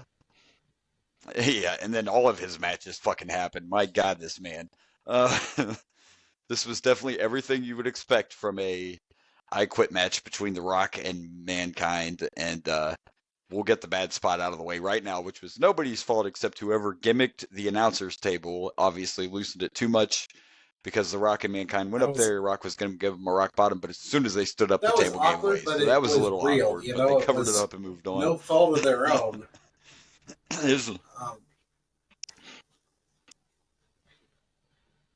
No, it was no fault of their own, and it just happened. And they sold it on commentary too. They're like, that's 600 pounds of weight up there, and the table gave out. So they covered it up well, and it did not take away from all the other crazy shit in this, including the ending, which we'll get to in a second, and how Mick Foley changed it a little bit, because we already know he's insane. But they fought in the crowd, they fought all over the arena, and there was a spot where they were up top, like where the wrestlers come in and stuff, but it kind of looked like they must have built it out, I guess, where all the curtains were and everything, because these guys were up there walking and fighting up there, and I'm just like, oh, waiting. And by the way, I don't know about you, but while I'm watching this, I'm not thinking in my head, oh no, what's going to happen? Who's going to fall? In my head, I'm going, what the fuck's Foley going to do now? Like, I just knew. And I've seen this match, and it's been a while, but I knew when they were up there, Foley was the one that was going to take the bump. It's just kind of, it's what he does. And he did. He took him up where they were into the electrical. Have you seen this TikTok trend? Electrical where equipment. People say, I'm a whatever. Of course I'm blah, blah, blah, blah. So you can just see, I'm Mick Foley. Of course I'm going to fall off of... Absolutely, because I shared one. Actually, that may be our TikTok. Right. I'm Mick Foley. Of course I'm going to bleed. I'm Mick Foley. Of course I'm going to... Yes, I shared one actually on our page. What? Oh, wow. I lost you for a second. That was weird. But you're back now. Oh, yeah, completely. You were completely gone. But what I was going to say is it's been a while, but I shared one on our group page on Facebook, because the Judgment Day did one of those. So, yeah, that would be Mick Foley's. Of course I'm going to bleed. Of course I'm going to. By the way, great sign in the crowd that said Mr. Sacco doesn't quit. So shout out to them for that. I like that. I like that sign. But that was one wild spot. The table spot, of course. And, of course, we were into steel chairs. But every time, no matter what, like Rock's throwing everything at Foley. He went through that fucking electric. And listen, we're all pretty sure that wasn't what the electric was actually hooked up to. These things were rigged to spark when Foley hit it.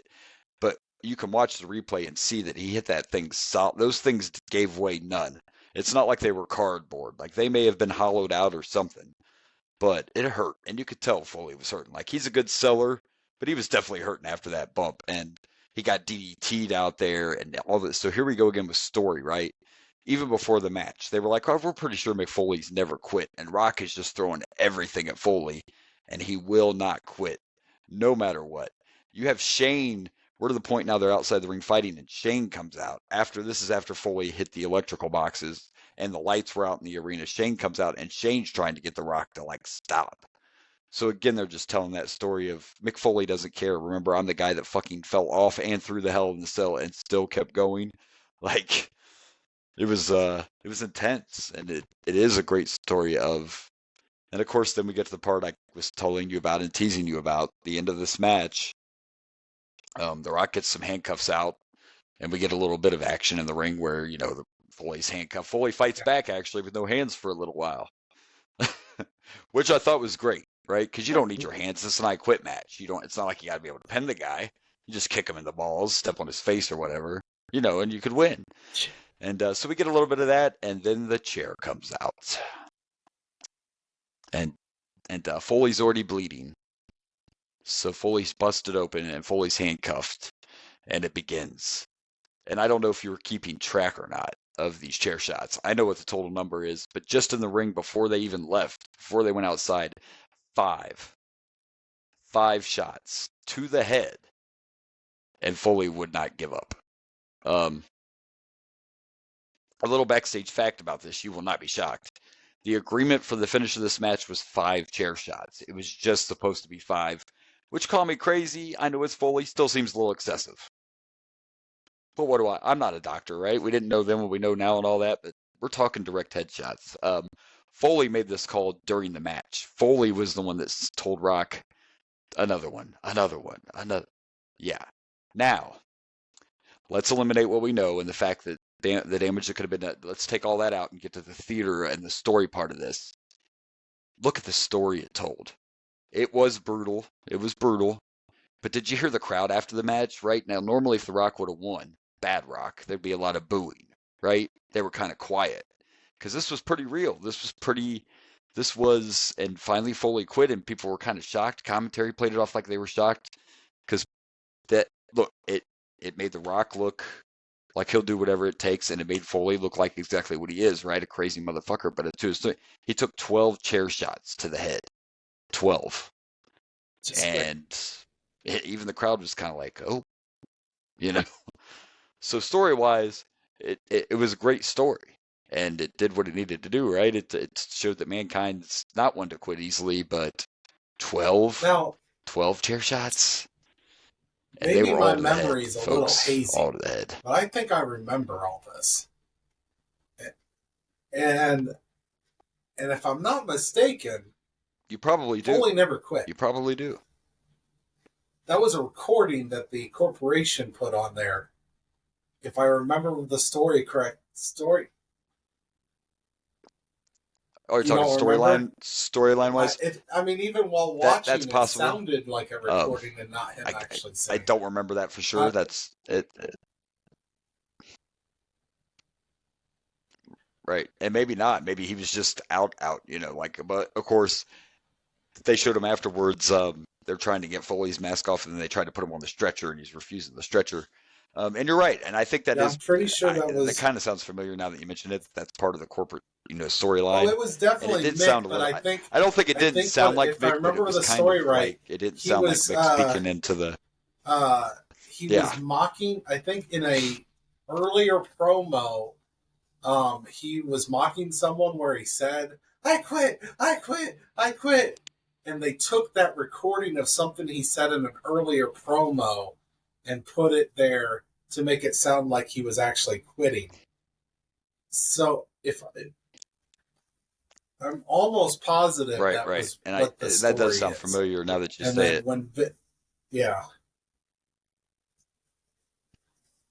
but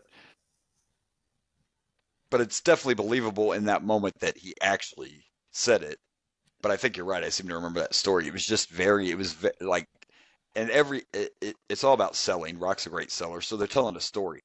Every time after he did a couple chair shots and Foley said he didn't give up, Rock would wait every single time and make sure that Foley was like they were intentional headshots. No, it was you know what I'm talking about. Head, the people that weren't watching, I'm trying to back wherever. No, waiting for those headshots. Yeah. And of course, Foley would be crazy enough to say, "Oh, you know what? Couple more. Not yet. Come on now. Let's milk this. Let's milk this cow. A couple more of those." Like, wow. It's just, wow, crazy, right? Entertaining. But I'm telling you, if you've never seen this match or you haven't seen it in a while, go back and watch it. Because I went from like even when he fell into the electrical boxes and all that, those are like those holy shit moments. But you're watching Mankind and you're like, whatever. But there's just something about that visual of this man being handcuffed and helpless, and he's already bleeding, and those chair shots are just, you can see the chair denting. And I watch that stuff more closely than I did when I was young, and I think that makes sense to you, right? We do a podcast now, we got different eyes, so I kind of see where they land. When I was younger, it was just like, oh, chair shot, and most of those, 99% of those, were directly right here and right on that flat part. I mean, just one shot though, the one he did from behind, he hit him one time from behind when they were outside the ring, and the top of the chair, like the ripped, where your back sets, hit Foley right in the back of his head, like just brutal. I really believe, we'd have to interview Mick Foley. That'd be wonderful if that ever happened. But I believe that when Foley was in these matches, the pain just kind of, I don't think he felt it all. I really don't. I don't think he felt this shit until after the fact. You're on that adrenaline high and you just, but wow, what a match. What a match. And that ending was just so believable and made The Rock look like a very tough badass, and it was a great way to end that match. You said cringe, so I thought Bravo this was going to be our worst match of the night. It was just a little cringy. I don't know about the chair shots. I don't know about you, but for me, I'm giving this. No, I didn't mean it. 1 chair shot, 2 chair shot, 3 chair shot, 4 chair shot, 5 chair shots. That match was amazing, dude. 5 chair shots. Yeah. Oh yeah, when I told you cringy, I'm kind of glad to figure off. I didn't mean the match itself. I just meant the chair shots. That's just kind of cringy because no one. No. It's a great match. Great match. It's just that the ending right there. Just knowing what we know now, and when I was young, I'm probably like, "Fuck, that's awesome," whatever. But yeah, and no, I agree. I'm gonna give this. I'm gonna give this the other 5 chair shots. We're still missing a couple, but there's 2 more somewhere. But no doubt it was a 5 for all the reasons I just said. If you're going to have this kind of stuff in a match, as long as it's story driven and it makes sense, and it's not just for, I talked about earlier with the AEW thing and the glass spot and how dangerous it was. The other problem with that glass spot and all that is they didn't need that. Like, it wasn't really part of the story. You know what I mean? You do crazy stuff like this. Even these excessive chair shots, they still made sense. They still told part of the story. And by the way, The Rock lost the title by Stone Cold coming out and giving The Rock a chair shot on Monday Night Raw. So there was significance there from the chair too, even though Mankind's not the one that, delivered it. But on Raw, that's how the match ended. It was a chair shot from Austin. So, yeah, great match. Great storytelling, great selling by both guys. Foley, you're a maniac, and we thank you for all the years of being a maniac to entertain us. But good gosh. Mr. You're taking shots. Maniac. You remember we brought it up a couple weeks ago that of course this man's thinking about a death match for his last match. So that's Foley. Crazy Foley. All right, well, we had this a 5-star match main event, not the main event because the main event's next, and it's going to be interesting. We did get the video package already about this whole feud between Vince and Stone Cold. We know about the bounty on Austin's head. We know Mr. McMahon's in the Rumble. So, yeah, it's going to be interesting. I do remember who wins this Rumble. I don't remember who all shows up. Hopefully, we have a couple of surprises.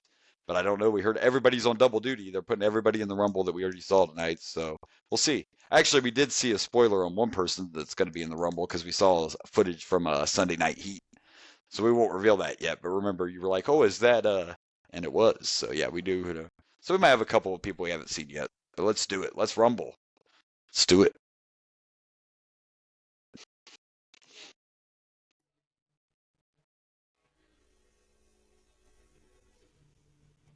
All right, so here we go, Royal Rumble time. I just feel like this is, it said I didn't remember everything about this Rumble. This Rumble is going to be a ride because this whole thing is just about Mr. McMahon and Austin. So here we go.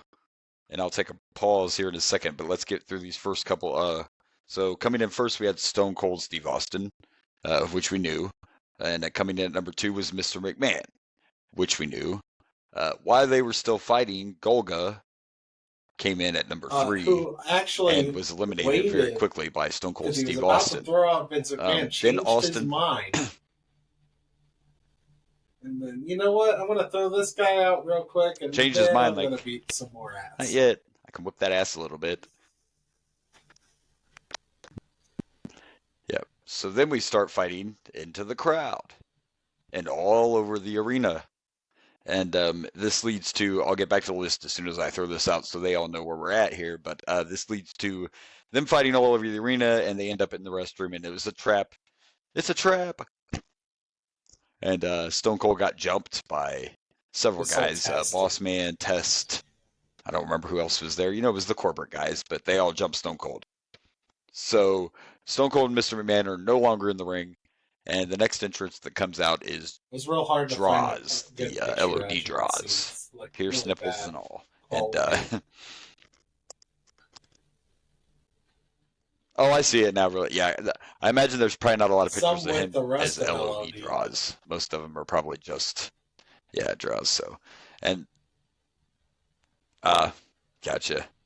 Yeah, and then next we got after draws we got Edge. Edge came in. And then after Edge, probably the biggest entry in the Rumble. Yes, Gilbert with the sparklers and the fire extinguisher, because of course we're in 1999 and Goldberg's the hottest thing going in WCW. So we have Gilbert over here, and just about as quick as Gilbert came in, he went right back out, and he was eliminated by Edge. So there you go. Poor Gilbert. I think that was discrimination. He was there to save the day, and they didn't even. By the way, he had 6 seconds. Oh, I think we do that later. I don't know, but I was going to throw that in there. 6 seconds for Gilbert. After Gilbert, we got Steve Blackman entering, and right after him, another UFC guy, Dan Severn. At number 9, we got Tiger Ali Singh. Which we've seen him once, right? At least we saw him on a pay-per-view. We got his at least once, maybe twice. But number 10 I forgot about number 10, and that one surprised me. And he's part of the Job Squad now. At number 10, we got the Blue Meanie. So there you go, the Blue Meanie, and only the 2 eliminations so far. So except for Stone Cold is in an ambulance. Oh yeah, I forgot they went all the way. They have Stone Cold on the stretcher. They took him out in the stretcher, and he's in the back of an ambulance now. So, Stone Cold, are you okay? Are you okay? Are you okay, Stone Cold? Yeah, I don't remember exactly how this all plays out, but I got a feeling Stone Cold will be back. That's just a little feeling I have. It's possible. All right. Well, let's get back to the Rumble.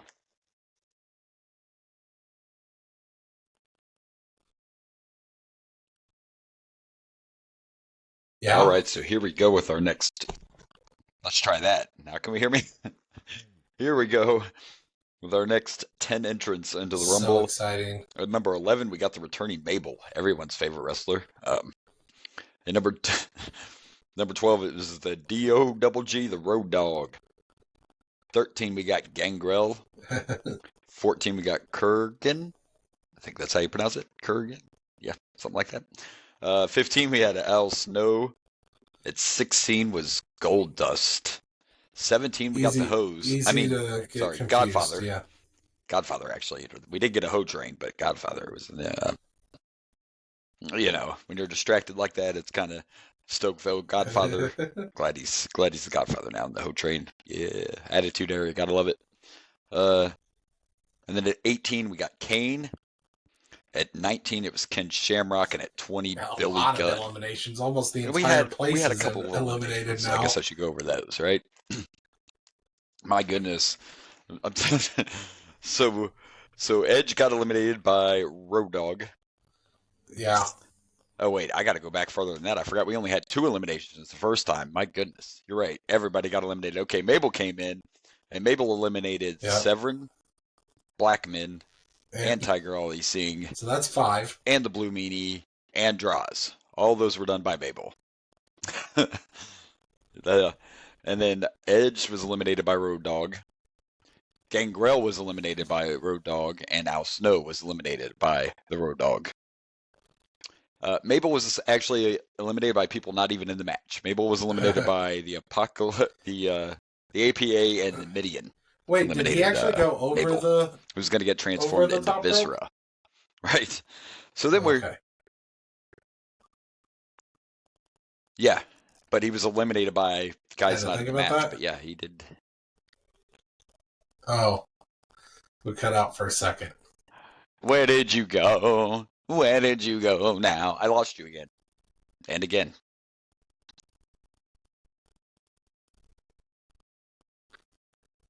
Hello. I lost you. I don't know what's happening. Hello? Hello. There we go. That was weird. Oh, and I lost you again. Yeah, we'll do that. Back out. Maybe. Hello?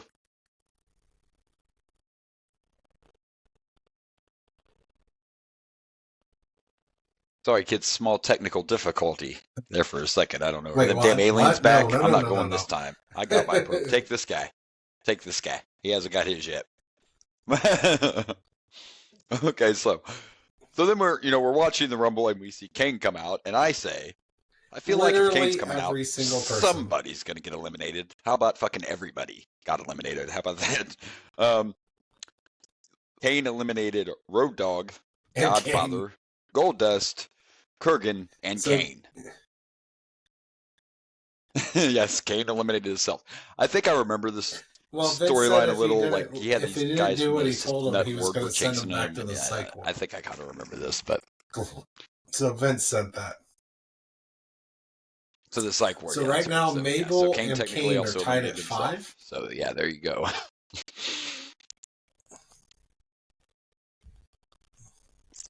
That looks like it. Yeah. Oh, and I did forget to mention. No, I didn't, because we said everybody. Did we? No, not yet. Am I losing my mind? Did we say Mr. McMahon came back in? Yes. Did we mention that? Okay, that's what I forgot to mention. Mr. McMahon is back. He came out right when Shamrock was coming out. Mr. McMahon finally reappeared. So Mr. McMahon is back. We had one last entry. So there you go. All right. Well, we only got 10 left. You did not mention Mr. S. Yeah, you were doing. Oh, I didn't mention Mr. S. You were kind of doing. Like, I was doing eliminations as you were talking about them when they happened. So, so yeah, I believe so. Oh, okay. So are we good? Yeah. Did I tell everybody now? And so Shamrock, Mr. S. Yeah. So right now we only Mr. have McMahon. in the ring the technical difficulty threw me off. Mr. McMahon, Ken Shamrock, Mr. Ass, and then Stone Cold is technically not out yet. Yes. No, he's still in it, but he's at the hospitals. So, there you go. All right, 10 more to go. Let's see what happens.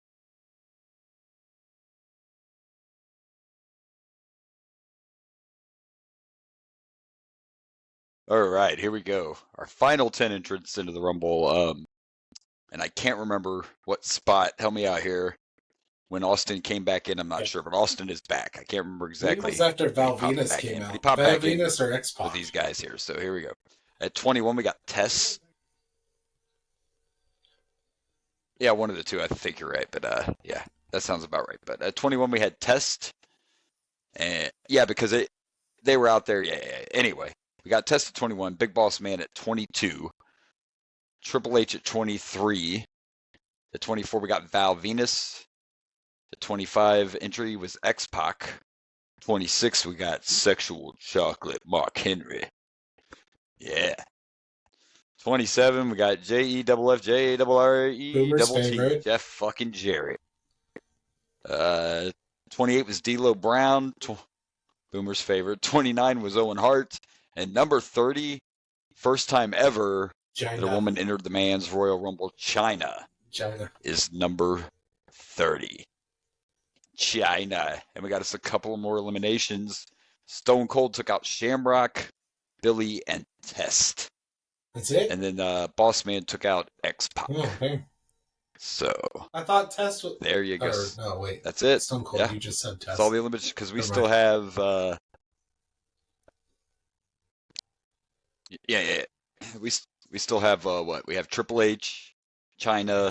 Vince is still in. Jarrett... I don't know. There's like 6 still in the ring, right? Owen's still in there. Yeah, we got a few. Vince McMahon's still in it, but been at the commentary table the whole time. I got some boomer facts about this Rumble that are pretty funny that we'll get to, after the fact. But here's everybody, and we'll be back at the foe. We'll be back at the Final Foe. Final Four. Who will return?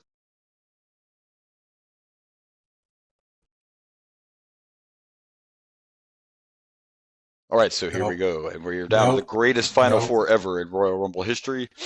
So my buddy over here said, he's like, man, this Final Four is like, can't touch this. So here we go. We're here down to Austin, D'Lo Brown, the Big Boss Man, and Vince McMahon, who, by the way, is still outside sitting at the commentary table. And here goes the eliminations. Mark Henry was eliminated by China. Then China was eliminated by Stone Cold. Val Venus was eliminated by Triple H, and then Triple H was eliminated by Stone Cold. And then Owen Hart was also eliminated by Stone Cold. So there you go. Austin is up to what? 1, 2, 3, 4, 5, 6, 7 eliminations now for Stone Cold. I'm pretty sure he's going to win because no one can beat it. There's no one left in the ring to beat that record. I meant the record. I meant the most eliminations. I didn't mean Vince is in the. He will have the Vince most eliminations. Is no been doubt in there at this since point. the second. I don't think he's eliminated a damn person. No. Yeah. Nope. All right. And he's hardly been in the ring, so whatever. All right. So, well, here we go. This is the final four. Let's see what happens.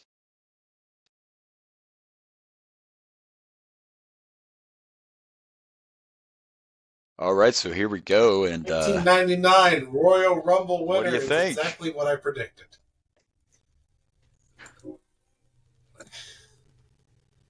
Got no chance. Mr. McMahon. No chance in hell. Yes. No chance in hell. And there it is in all his glory. That's his victory pose. I like it. I dig it. Yeah, I dig it. Yeah, Stone Cold eliminated fucking everybody. We already know this, right? And then he went after Vince, had some fun with that, beat his ass on the outside and stuff, got him in the ring, gave him a stunner. Vince sold it horribly like he always does. Vince can't sell stunners. It's fine. It's not for everybody. Then he did like his elbow drop. Instead of just throwing Vince off, he's doing all this stuff. And then the People's Champ came out, The Rock, and distracted Stone Cold just long enough for Vince to come from behind and throw him over the top, and Vince wins the Royal Rumble. Does he got to pay himself? Does he owe himself $100,000 or whatever it was now? Don't know how that works. And then him and his goons end up stealing Stone Cold spears and celebrating.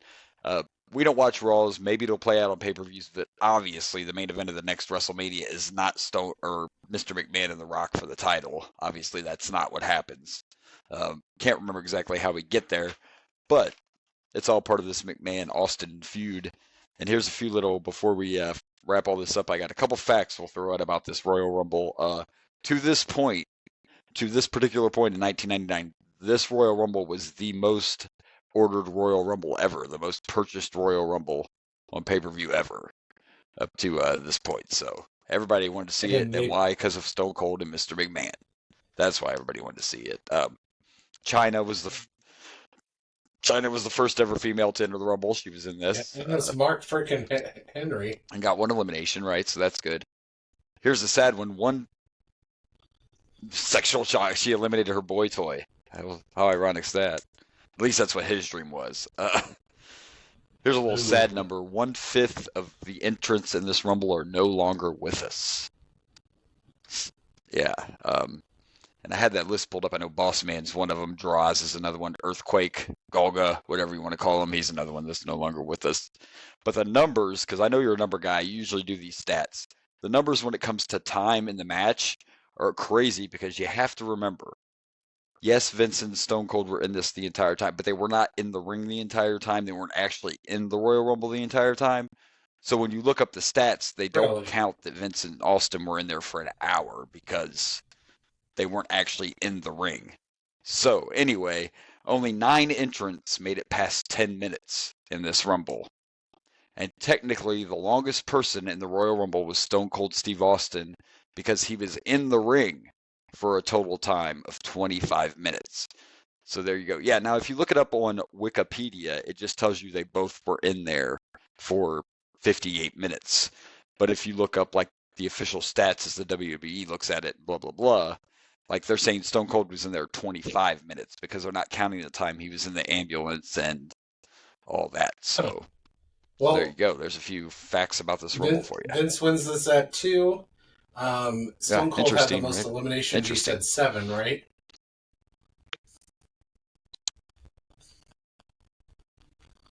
I think it ended up being I think it ended up being around 9 altogether because you have to add And then Gilbert was the shortest at 6 seconds. 8. My bad. I got a little excited. 6 seconds. Poor Gilbert.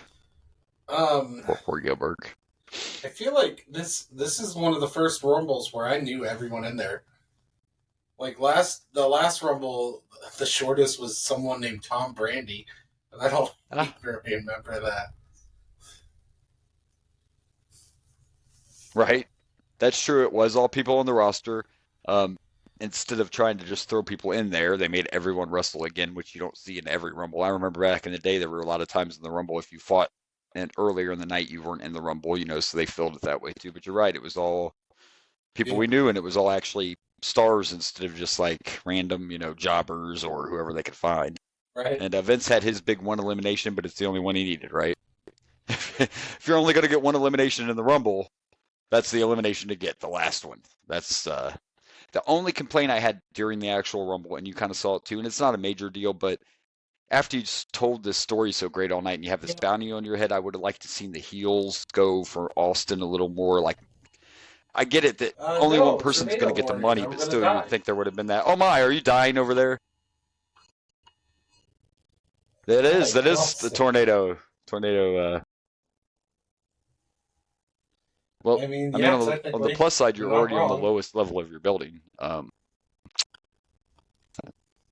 Technically, I would have to. Technically, I'm on the second floor, so if it happens here, I'm supposed to move. But we were talking about that off air. I slept through the last tornado. Who cares? Calgon, take me away. Tornado, take me away.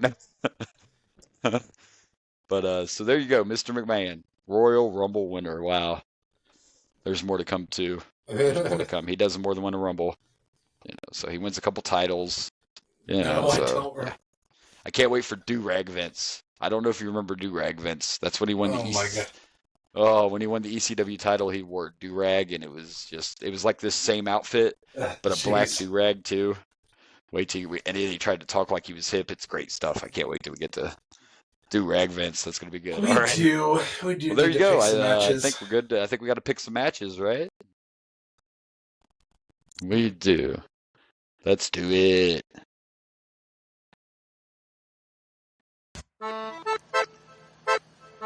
Favorite match of the night.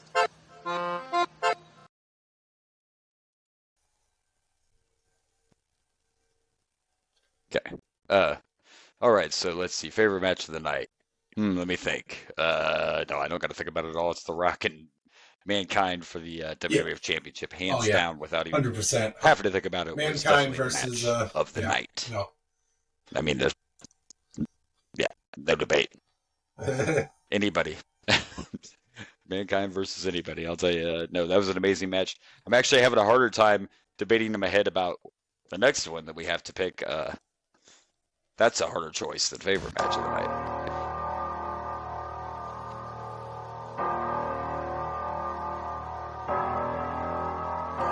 Worst match of the night. So we didn't really have, we graded pretty much everything with the exception of 2 matches. We pretty much graded all the matches the same. Right around a 2.5. Nothing was really a stinker. So I just decided that I was going to use the logic of story. And so I'm just going to go with X-Pac versus Gangrel because there was really no backstory to it that we heard of. And that's literally the only reason. Sable and Luna had a story already going on in a feud. So did Billy Gunn and Shamrock and everyone else. Pretty much everybody on the card had some kind of backstory in their match. That's the only one that didn't have one. And that's literally the only reason. I like that match too, but we have to pick one. We have to pick a worst match. And I'm just going to go with that one because of lack of story. It was short. They kind of reused an old storyline in a way. I didn't hate it at all. It was decent, but yeah. The ending, the finish, yeah. All right. We both made it perfectly clear that there really wasn't any stinker matches, which that don't happen very often either. So it was hard. It was actually hard to pick a worst match of the night, which is a good thing. Yeah. We sure All right. do. So we picked the worst and the best, and I guess we got to rank them, huh?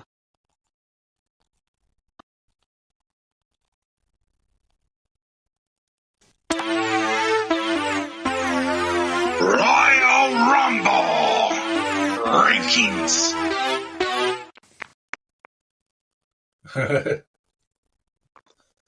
Which means I got to find them.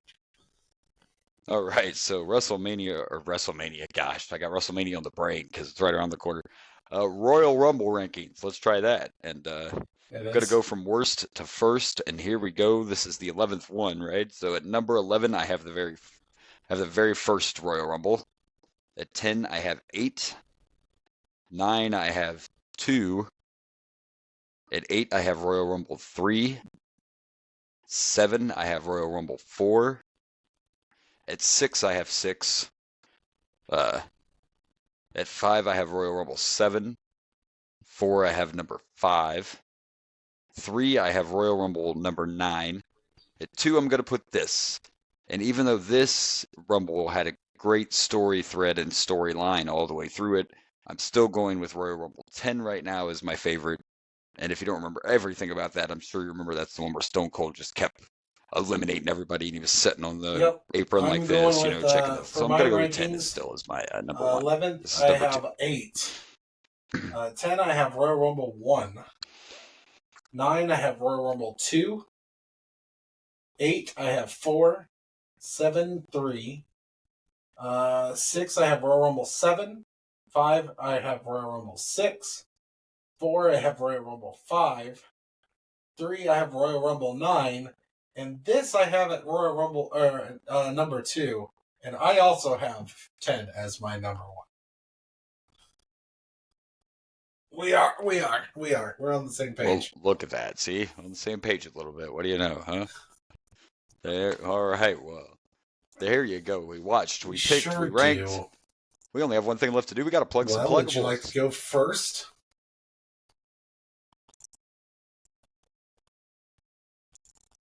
Okay. If you can follow the show on our Facebook page, of course, we have the Boomer and Blaze Show Facebook page. You can follow us at Boomer_Blaze on Insta and the X. Not DX, but the X. And you can also follow us at you can find me at Show on Productions on Facebook, Instagram, YouTube, and Twitters. Or no, TikTok. My bad. I'm sorry. There is no Twitter anymore. It's. You can find me at XXX. There's no Dragon Twitter Blazer anymore. Pro. XXX.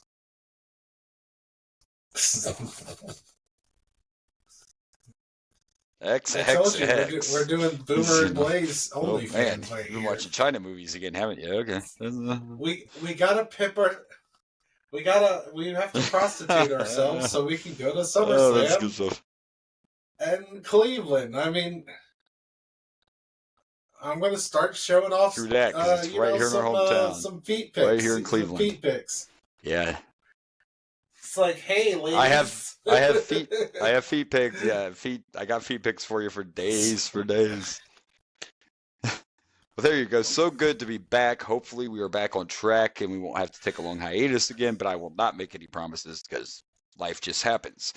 Next week, though, we should be back, and we are actually going to be on a new one. We are out of Starcades. We are going to be watching Bunkhouse Stampede, 1988.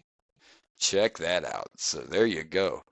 But until then, great to be back. Great to talk to you all and rattle our shit off. My co-host, great to see you again. And until then, follow us, like us, listen to us. You got the YouTubes and all the social medias. Give us 5 stars. Also lovely. We love those reviews. Yeah. Click and subscribe. I know you can subscribe on the YouTube. Podcast, I know you can. Subscribe everywhere you can subscribe. Oh, throw it all. We want it all. I'm just throwing everything out there. We want it all. We want it all. All right. We want it now. All of it. We want it all. All right. Well, there you go. That's right. Really, all we want is the funds to go to SummerSlam, and we're just going to keep pushing that. Let's do it. Send us to SummerSlam. Really you want to hear us broadcast from SummerSlam. Boomer and Blaze only. That's right. Need 2 tickets to the gun show, ladies, huh? All right. Well, before this gets any fucking weirder, I am going to go ahead and say we will see you next week. And I'm Blaze. Until then, this has been the Boomer and Blaze Show. I am Boomer. And good night from Dragon Blazer Studios.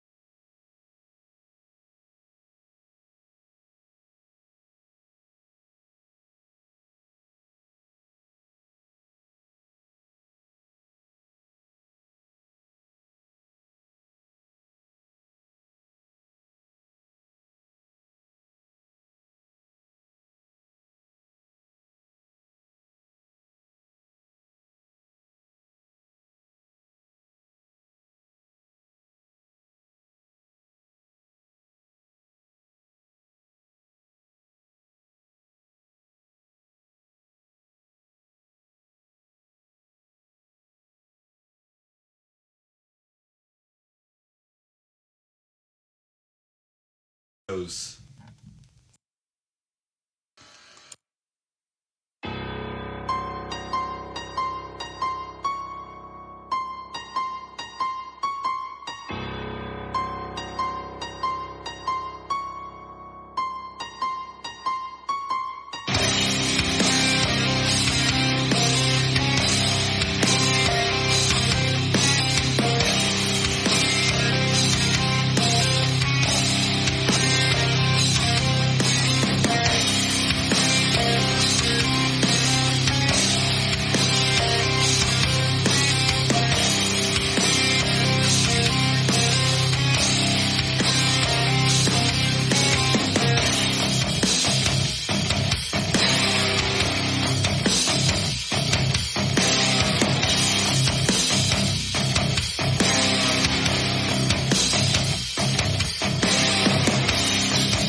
Hey everyone, this is Blaze from the Ragin' Blaze and the Boomer and Blaze show. Thank you for watching. Please like and subscribe for more wrestling content.